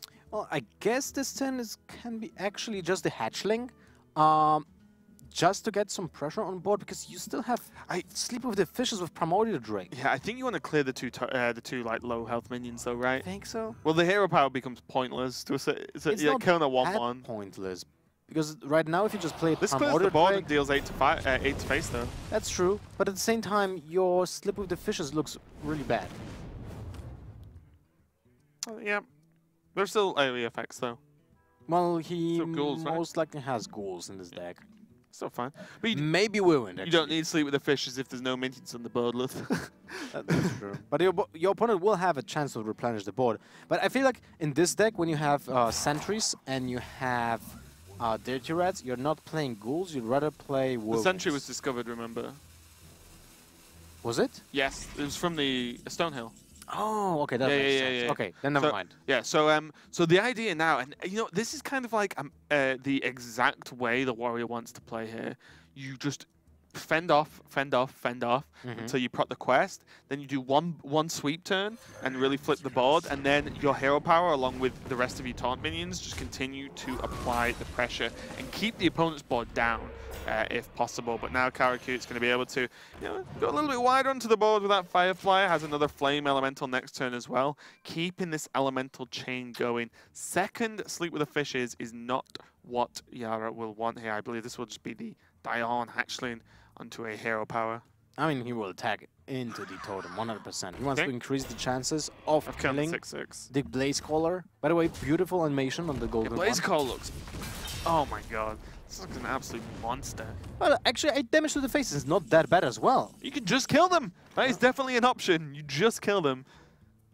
But still, it's not looking great for Yara right now. The Sleep with the Fish is basically useless until he will draw the ghoul, I guess, that he has in his deck. I think with the amount of juice Kara's still got in the tank, she can take... Remember, she can just Kalimos heal for 12. She doesn't really care about damage to face. Like, you just heal for 12 and you're like, yep, okay. Although, and this is a lot of pressure, along with Aya as well, going to generate more tokens. Flame Tongue Totem to start pushing more damage. You know, Yara's actually in a bit of a scary situation here. And one I don't think even Sulfuris is going to dig him out of. He will not fend off the insects anymore. Exactly. Well, now he also lost the way of healing himself. He has a way of dealing damage. That's the payoff, right? The hero power is very, very powerful, but you lose your armor up. So when you commit to that hero power, you need that hero power to finish the game for you. And we'll see if it's going to be enough. Yara is just lacking the effects to be able to proc Sleep with the Fishes, and we'll see what happens here. As Cara just goes wide onto the board. Again, I love the Philippine team. It's always just so happy no matter what's going on. They're down! They're down in the series 2-1. And they're just like, yeah, seems good, guys. We're feeling good. Let's just keep playing some good old Hearthstone. Oh, man, this looks terrible. He needs to use the Slip the Fishes just to kill the Blaze Caller, just to get that damage out of the board. Well, you have 2, right? So you may as well. Yeah. I mean, this is the thing I really wanted to avoid as a warrior player, because of the fact that you had a really good combo with the Primordial Drake. And that was a clears almost everything on the board. It deals 5 damage, right? 7 Kalimos, 5 HP. Blaze Caller has 6 still, but oh man, 8 damage to the Good face. rag. My god. Does that change anything for CaraCute right now? I feel like this has to be Kalimos then. Just heal. Yeah, right? there's only you don't want to die like that. There's out only of 15 damage available here for Cara if she goes all out, which obviously isn't enough. So I think just Kalimos heal. You can just Jade Claws for a 3/3 on the board as well. This is looking pretty reasonable, and this is the true power. I didn't believe this, by the way. When Kalimos was announced, it's like, oh, these are the options. It's like, oh, do you only get to pick like one out of the two, or for example? Nope. You always get all of the options. You pick whichever one you want. I was like, what? This is insane. Well, it just makes a really good card, right? Oh yeah, but imagine if you could have missed that heal if you were, you know what I mean? Like, oh no, that could be I would actually hate that. Like, I like the fact that you have all the options because there's no RNG. Yeah, I just mean it's powerful, right? You know, and it's like, that's insane. And, you know, CaraCute is actually applying so much pressure onto the board. The Curator is picked up from Yara, and this simply, I don't think, is going to be... Well, a Curator has insane synergy with this deck because you have Beasts, you have Dragons. You might actually have a Murloc as well, maybe. But it's both of those, so you always have a chance if you didn't draw the Promoted Drag before. Imagine if Curator was drawn one turn before. Like, that would have actually changed everything here. But this is not going to be enough. Yara chooses death, and CaraCute is going to take the win. Woo! Team Philippines, and even this series up. Philippines versus Czech Republic, 2-2, going down to the ace match now. The first match in the entire Hearthstone Global Games goes to the ace match. So now let's just recap. What is an ace match? What does the ace player do? Yeah, so the ace match is actually one of the players who in this instance is WaningMoon for the Philippines. The teams say, okay, one of our players would potentially have to play again, and we choose WaningMoon. And then WaningMoon has the option to pick either the 9th class that none of the players brought in their opening lineup, or he can pick the class he didn't play in his first game. So he does have still a couple of options, and it's very important to see how these teams choose what that 9th class is, because you probably never play it most of the time, going to the last game. And also, what it could even be like a kind of, tech choice in a snipe class to say, oh, if we go into the late, I either have my other deck, which is just a steady good deck, or I have this to like try and hard counter something my opponent might bring. Yeah, that's a good point. And if I remember correctly, it was a shaman and a priest for pokrovac. I can't remember. Because he played rogue in the opening game. And wait, was that pokrovac? Oh my god, there's so many players, so many classes. Pokrovac played first, right? So Pokrovac, CzechCloud. Oh, here we go. There we go. So, actually, I was actually right. Look at that. Good job, Lothar. So Pokrovac has gone for the Shaman, which was actually the 9th class that we were talking about. And then WaningMoon has gone for his Mage, which was also his 9th class for the team. So, WaningMoon could have picked his Paladin, and also Pokrovac could have picked his Priest. Both gone for Separate and Mage. It might be... If it's Time Warp. We have actually 3 different archetypes. Not archetypes, but deck lists. So first of all, we have a Elemental Tempo Mage, which is a very powerful, just on-curve deck with insane burn when it comes to that. But when it comes to insane burn, there's also Exodia deck, which is a quest, a warp gate, that allows you to OTK, to on one turn kill every single opponent apart from other mages because of the ice block, with a combination of Apprentice Sorceress, Molten Reflection, and of course the quest on top of the Antonidas, which gives you infinite amount of fireballs. But there's also the version with Arcane Giants. Yep. But it's less still powerful. More versions. There's a full aggro version, which is just all burn, all damage. So there you go, hand in Pokrovac, here's your banana. You got this, bro.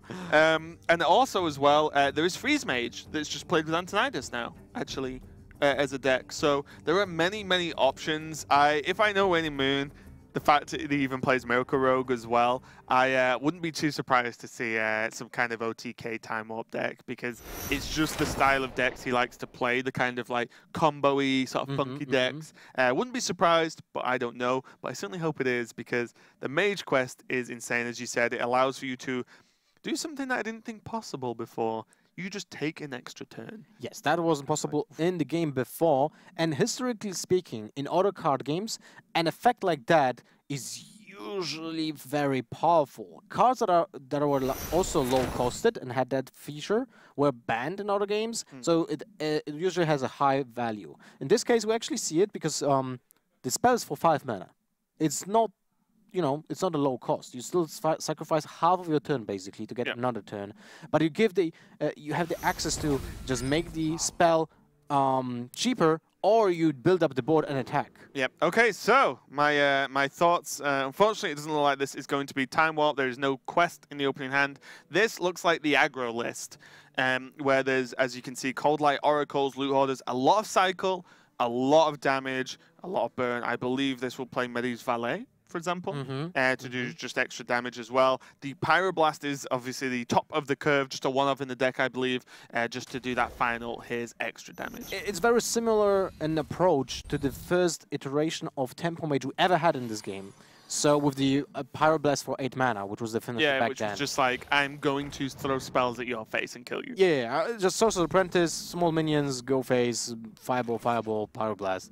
And, well, this is kind of insane. There's already a Manavim coin mirror image on turn 1, which puts a free threat on the board and protects it from the attacks.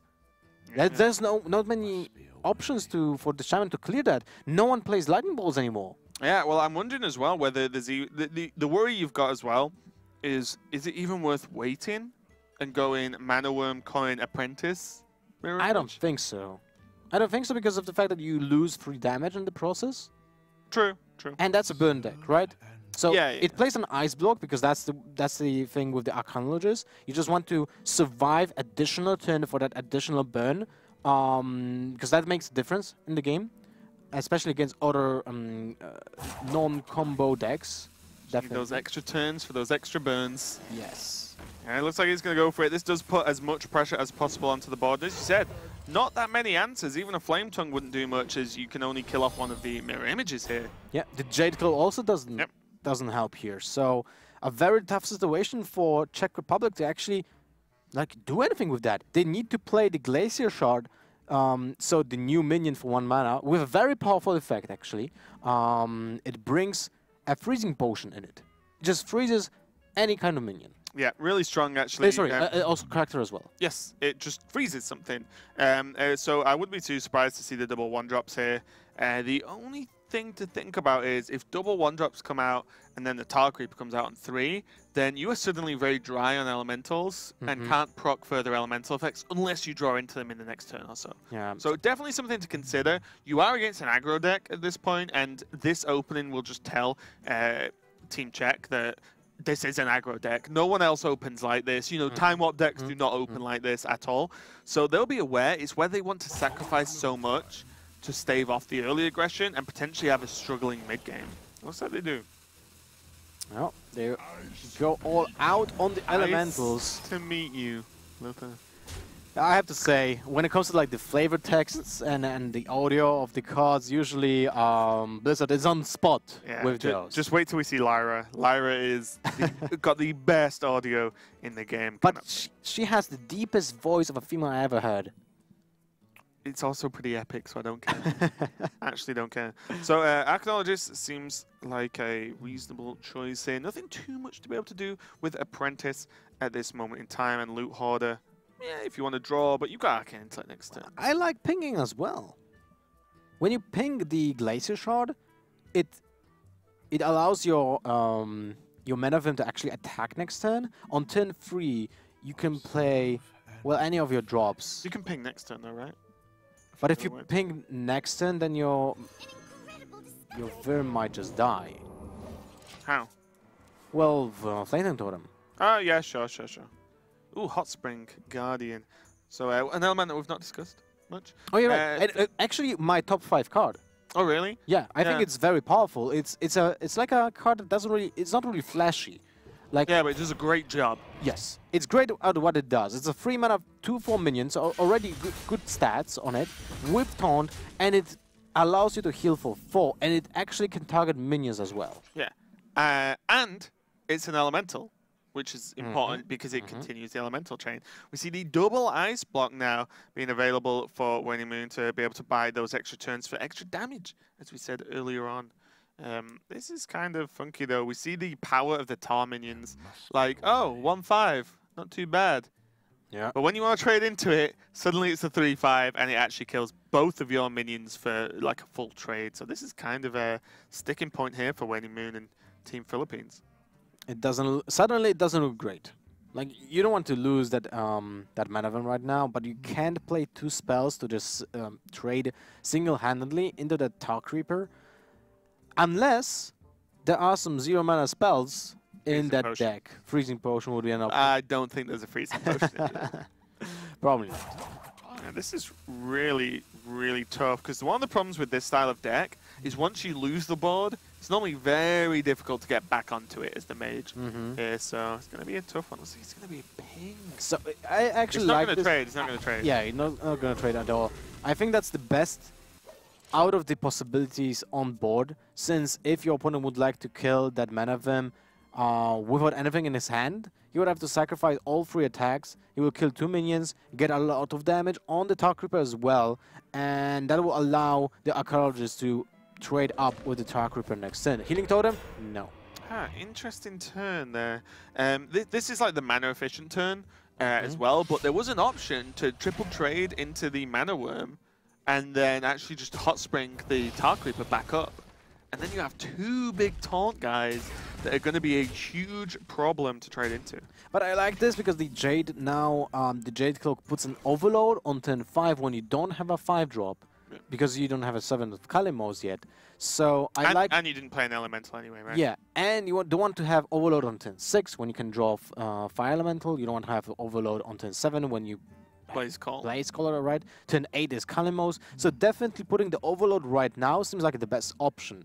So even though I agree, the Hot Spring Garden was actually a great play. Oh my god, that's an overload overkill of Arcane Intellect. Yep. And WaningMoon quite rightly playing the one that is from his deck, not from the book. You want to keep your opponent guessing as to what that spell is. No need to play it when you've already got a copy of it in your hand. So when you think about it, Icebook is actually a card like Time Warp.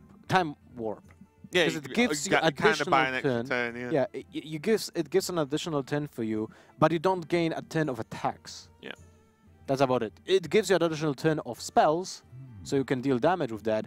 But your minions won't be able to attack, so it's not like, you know, Archon Giant, Smash. Well, your opponent can interact. Yeah, right? yeah. Like, that's the difference. We do see a Fireplume Harbinger here in the hand, and what this elemental does, as we'll explain the cards first time we see them, just to help you guys out if you're not fully aware, is this reduces the cost of all elementals in hand by 1, which is actually huge. It increases your curve basically by a turn. As a potential anyway, so could see this card come down this turn. It's going to be the Hot Spring Guardian though. Here, this Talk Reaper back up. Talk Reaper is just a nightmare to deal with. Yeah, it's a huge minion. It doesn't put a lot of pressure, but how do you deal with that? Cold Light Oracle. 3, 6, 7, 8 cards. You will be at 9. Tough situation. So WaningMoon's actually just looking for area of effect damage here. Oh, Primordial Glyph. New mage card. Discover a mage spell.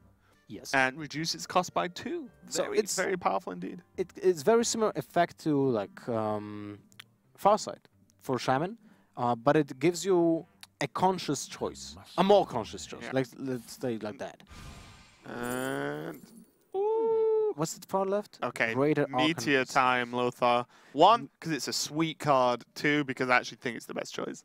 You nuke whatever's played next turn and kill off totems and stuff. Yeah, it deals with any creature that is being played by the Shaman.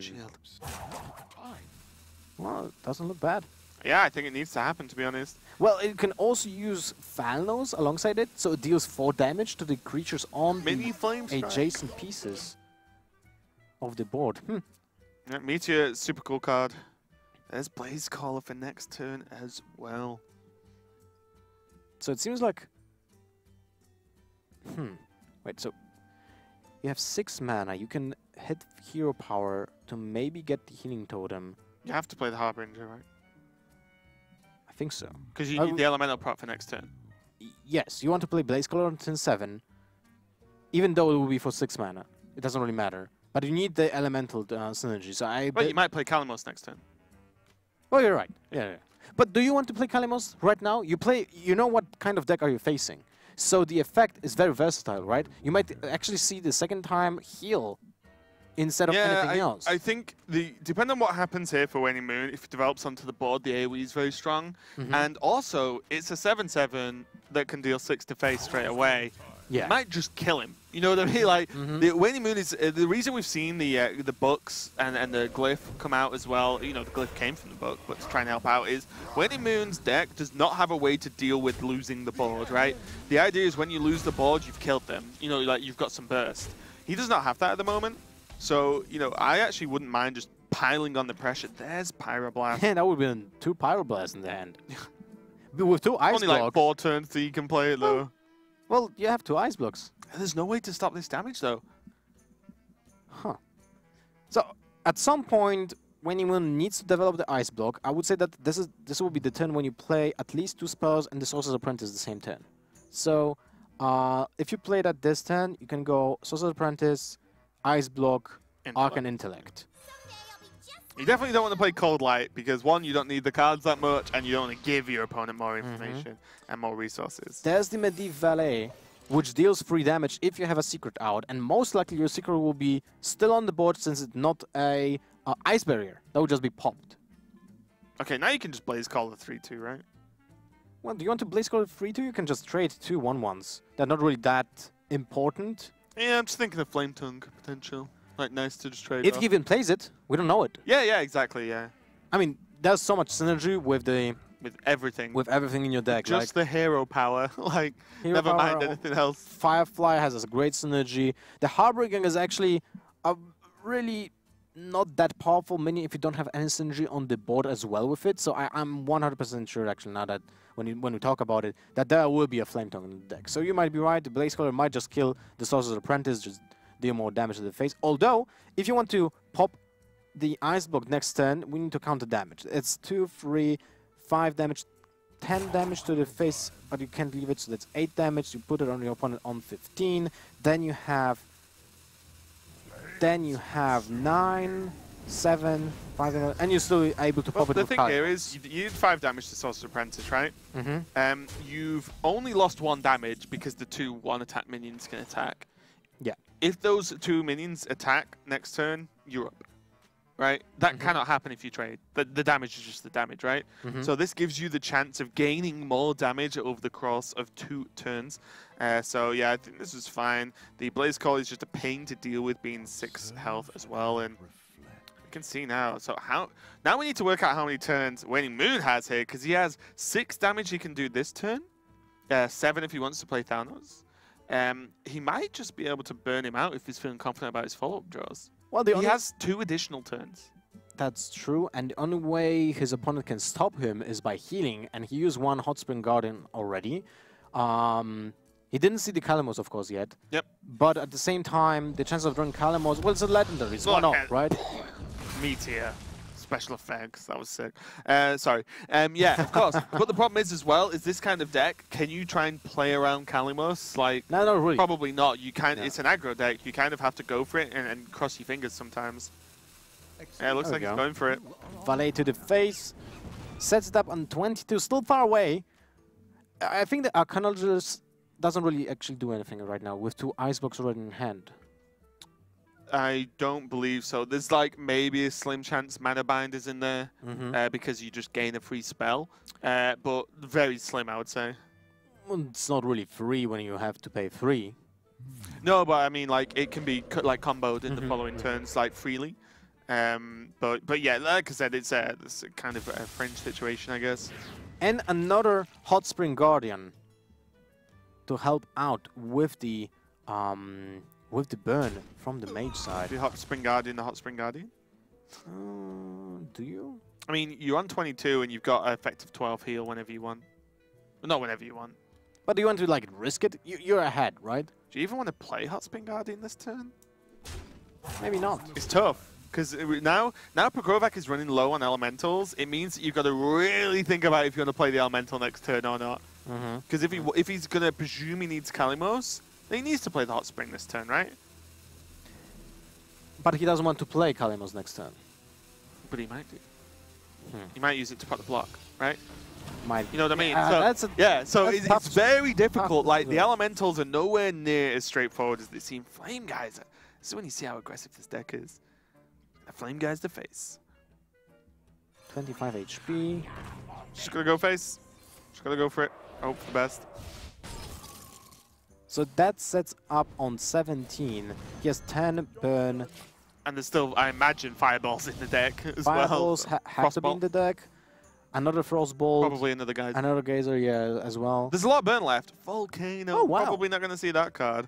But yeah, I imagine because of that direct burn over the course of 2 turns, pokrovac's just, well, one, going to be safe at 17, I think.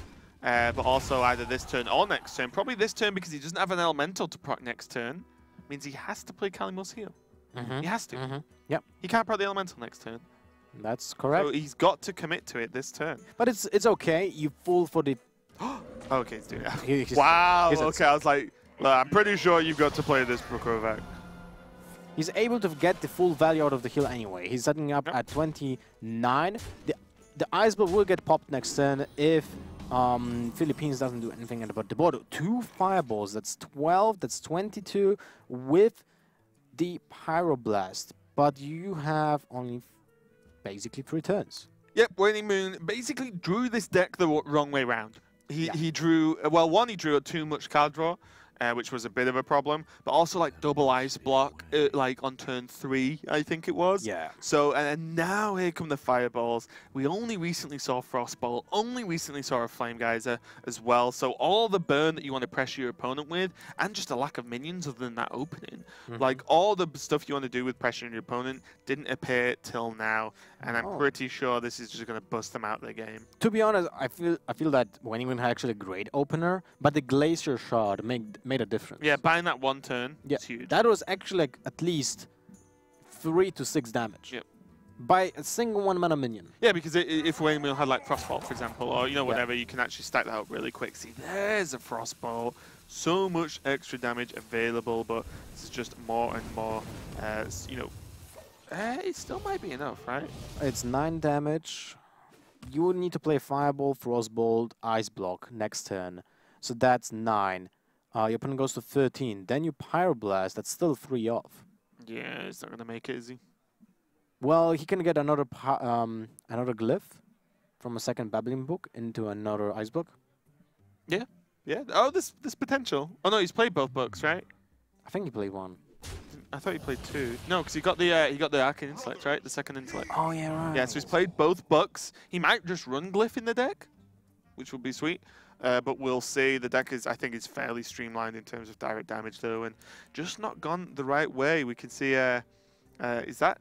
I think that's Chalk. Stood next to him on the left, just like leaning over, going, "Come on, guys!" For the Philippines team there, and it's not going to be enough. Like, there's the stand-up, and even a shake of the head from CaraCute in the background there, and I just don't think it's enough. It just drew the deck the wrong way round. Like, it just didn't draw as much pressure as needed outside of the mana Wurm opening.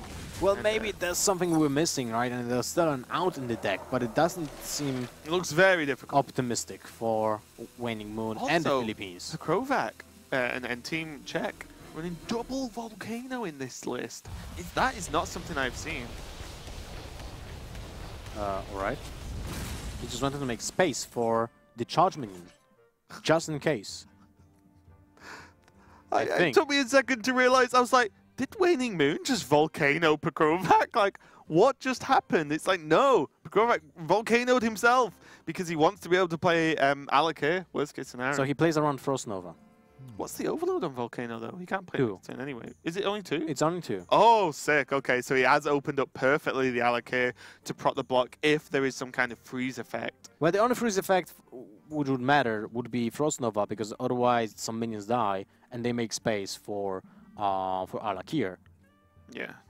Yep. So they play around Frost Nova exactly only. Yeah. I mean, if you can, you will, right? Like, yeah, I think so. If there's one thing you lose to and you can play around it, let's play around it. That's my vote. Yep. So WaningMoon just doing what he can to try and survive and try and stop this block getting procced. He's going to Fireball Kalimos, Frostbolt the Tar Creeper, but it's not going to be enough as we can see. So Alakir will clear the Manavum and proc the... clear. Oh my god. Yes. It will clear and also proc the block And he got it from Servant of Kalimos as well. A powerful card, man. Yeah, absolutely insane. And now WaningMoon is on the back foot. I say on the back foot, he's just on the floor at this moment in time. There is not a lot he can do at all. Sorcerer's Apprentice is not the miracle card he needs to dig himself out of this one. Still going to go for Cold Light. I wonder what's left. Maybe Ice Barrier? No, because he would have just... There's the glyph. He does play glyphs. Okay, let's glyph into an Ice Block. Easily doable. Kabbalist Tome. Let's tome into an Ice Block. He can tome, but he won't be able to play. No, it's wait, it's Pokemon. Yeah. Let's tome into an Ice Block. Oh, there's a freeze. He can freeze and ping. But then the Fire Plume actually kills him. Yeah, this actually keeps him alive, which is nuts. Wow. Absolutely nuts that you can chain that kind of spell off. Like I said, the Primordial Glyph is amazing. We can see Fire Plume. Fire Elemental is in hand as well, so there's a lot of on-damage effects live from the hand for pokrovac. But what a game. Well, and what a series. A really interesting series, because now, imagine if there would be no Fire Plume in the deck, or Fire Elementals. Well played, indeed. That is going to be it. And Czech Republic with pokrovac as the ace player does win this series and beat Philippines out in a very close series, 3-2 overall. What a series over. Those guys are happy. There's the laughs. Cifka's just like, yeah, get him. Job done. The bananas worked. Lothar, the bananas worked. They ate like 6 during the transmission, or even more.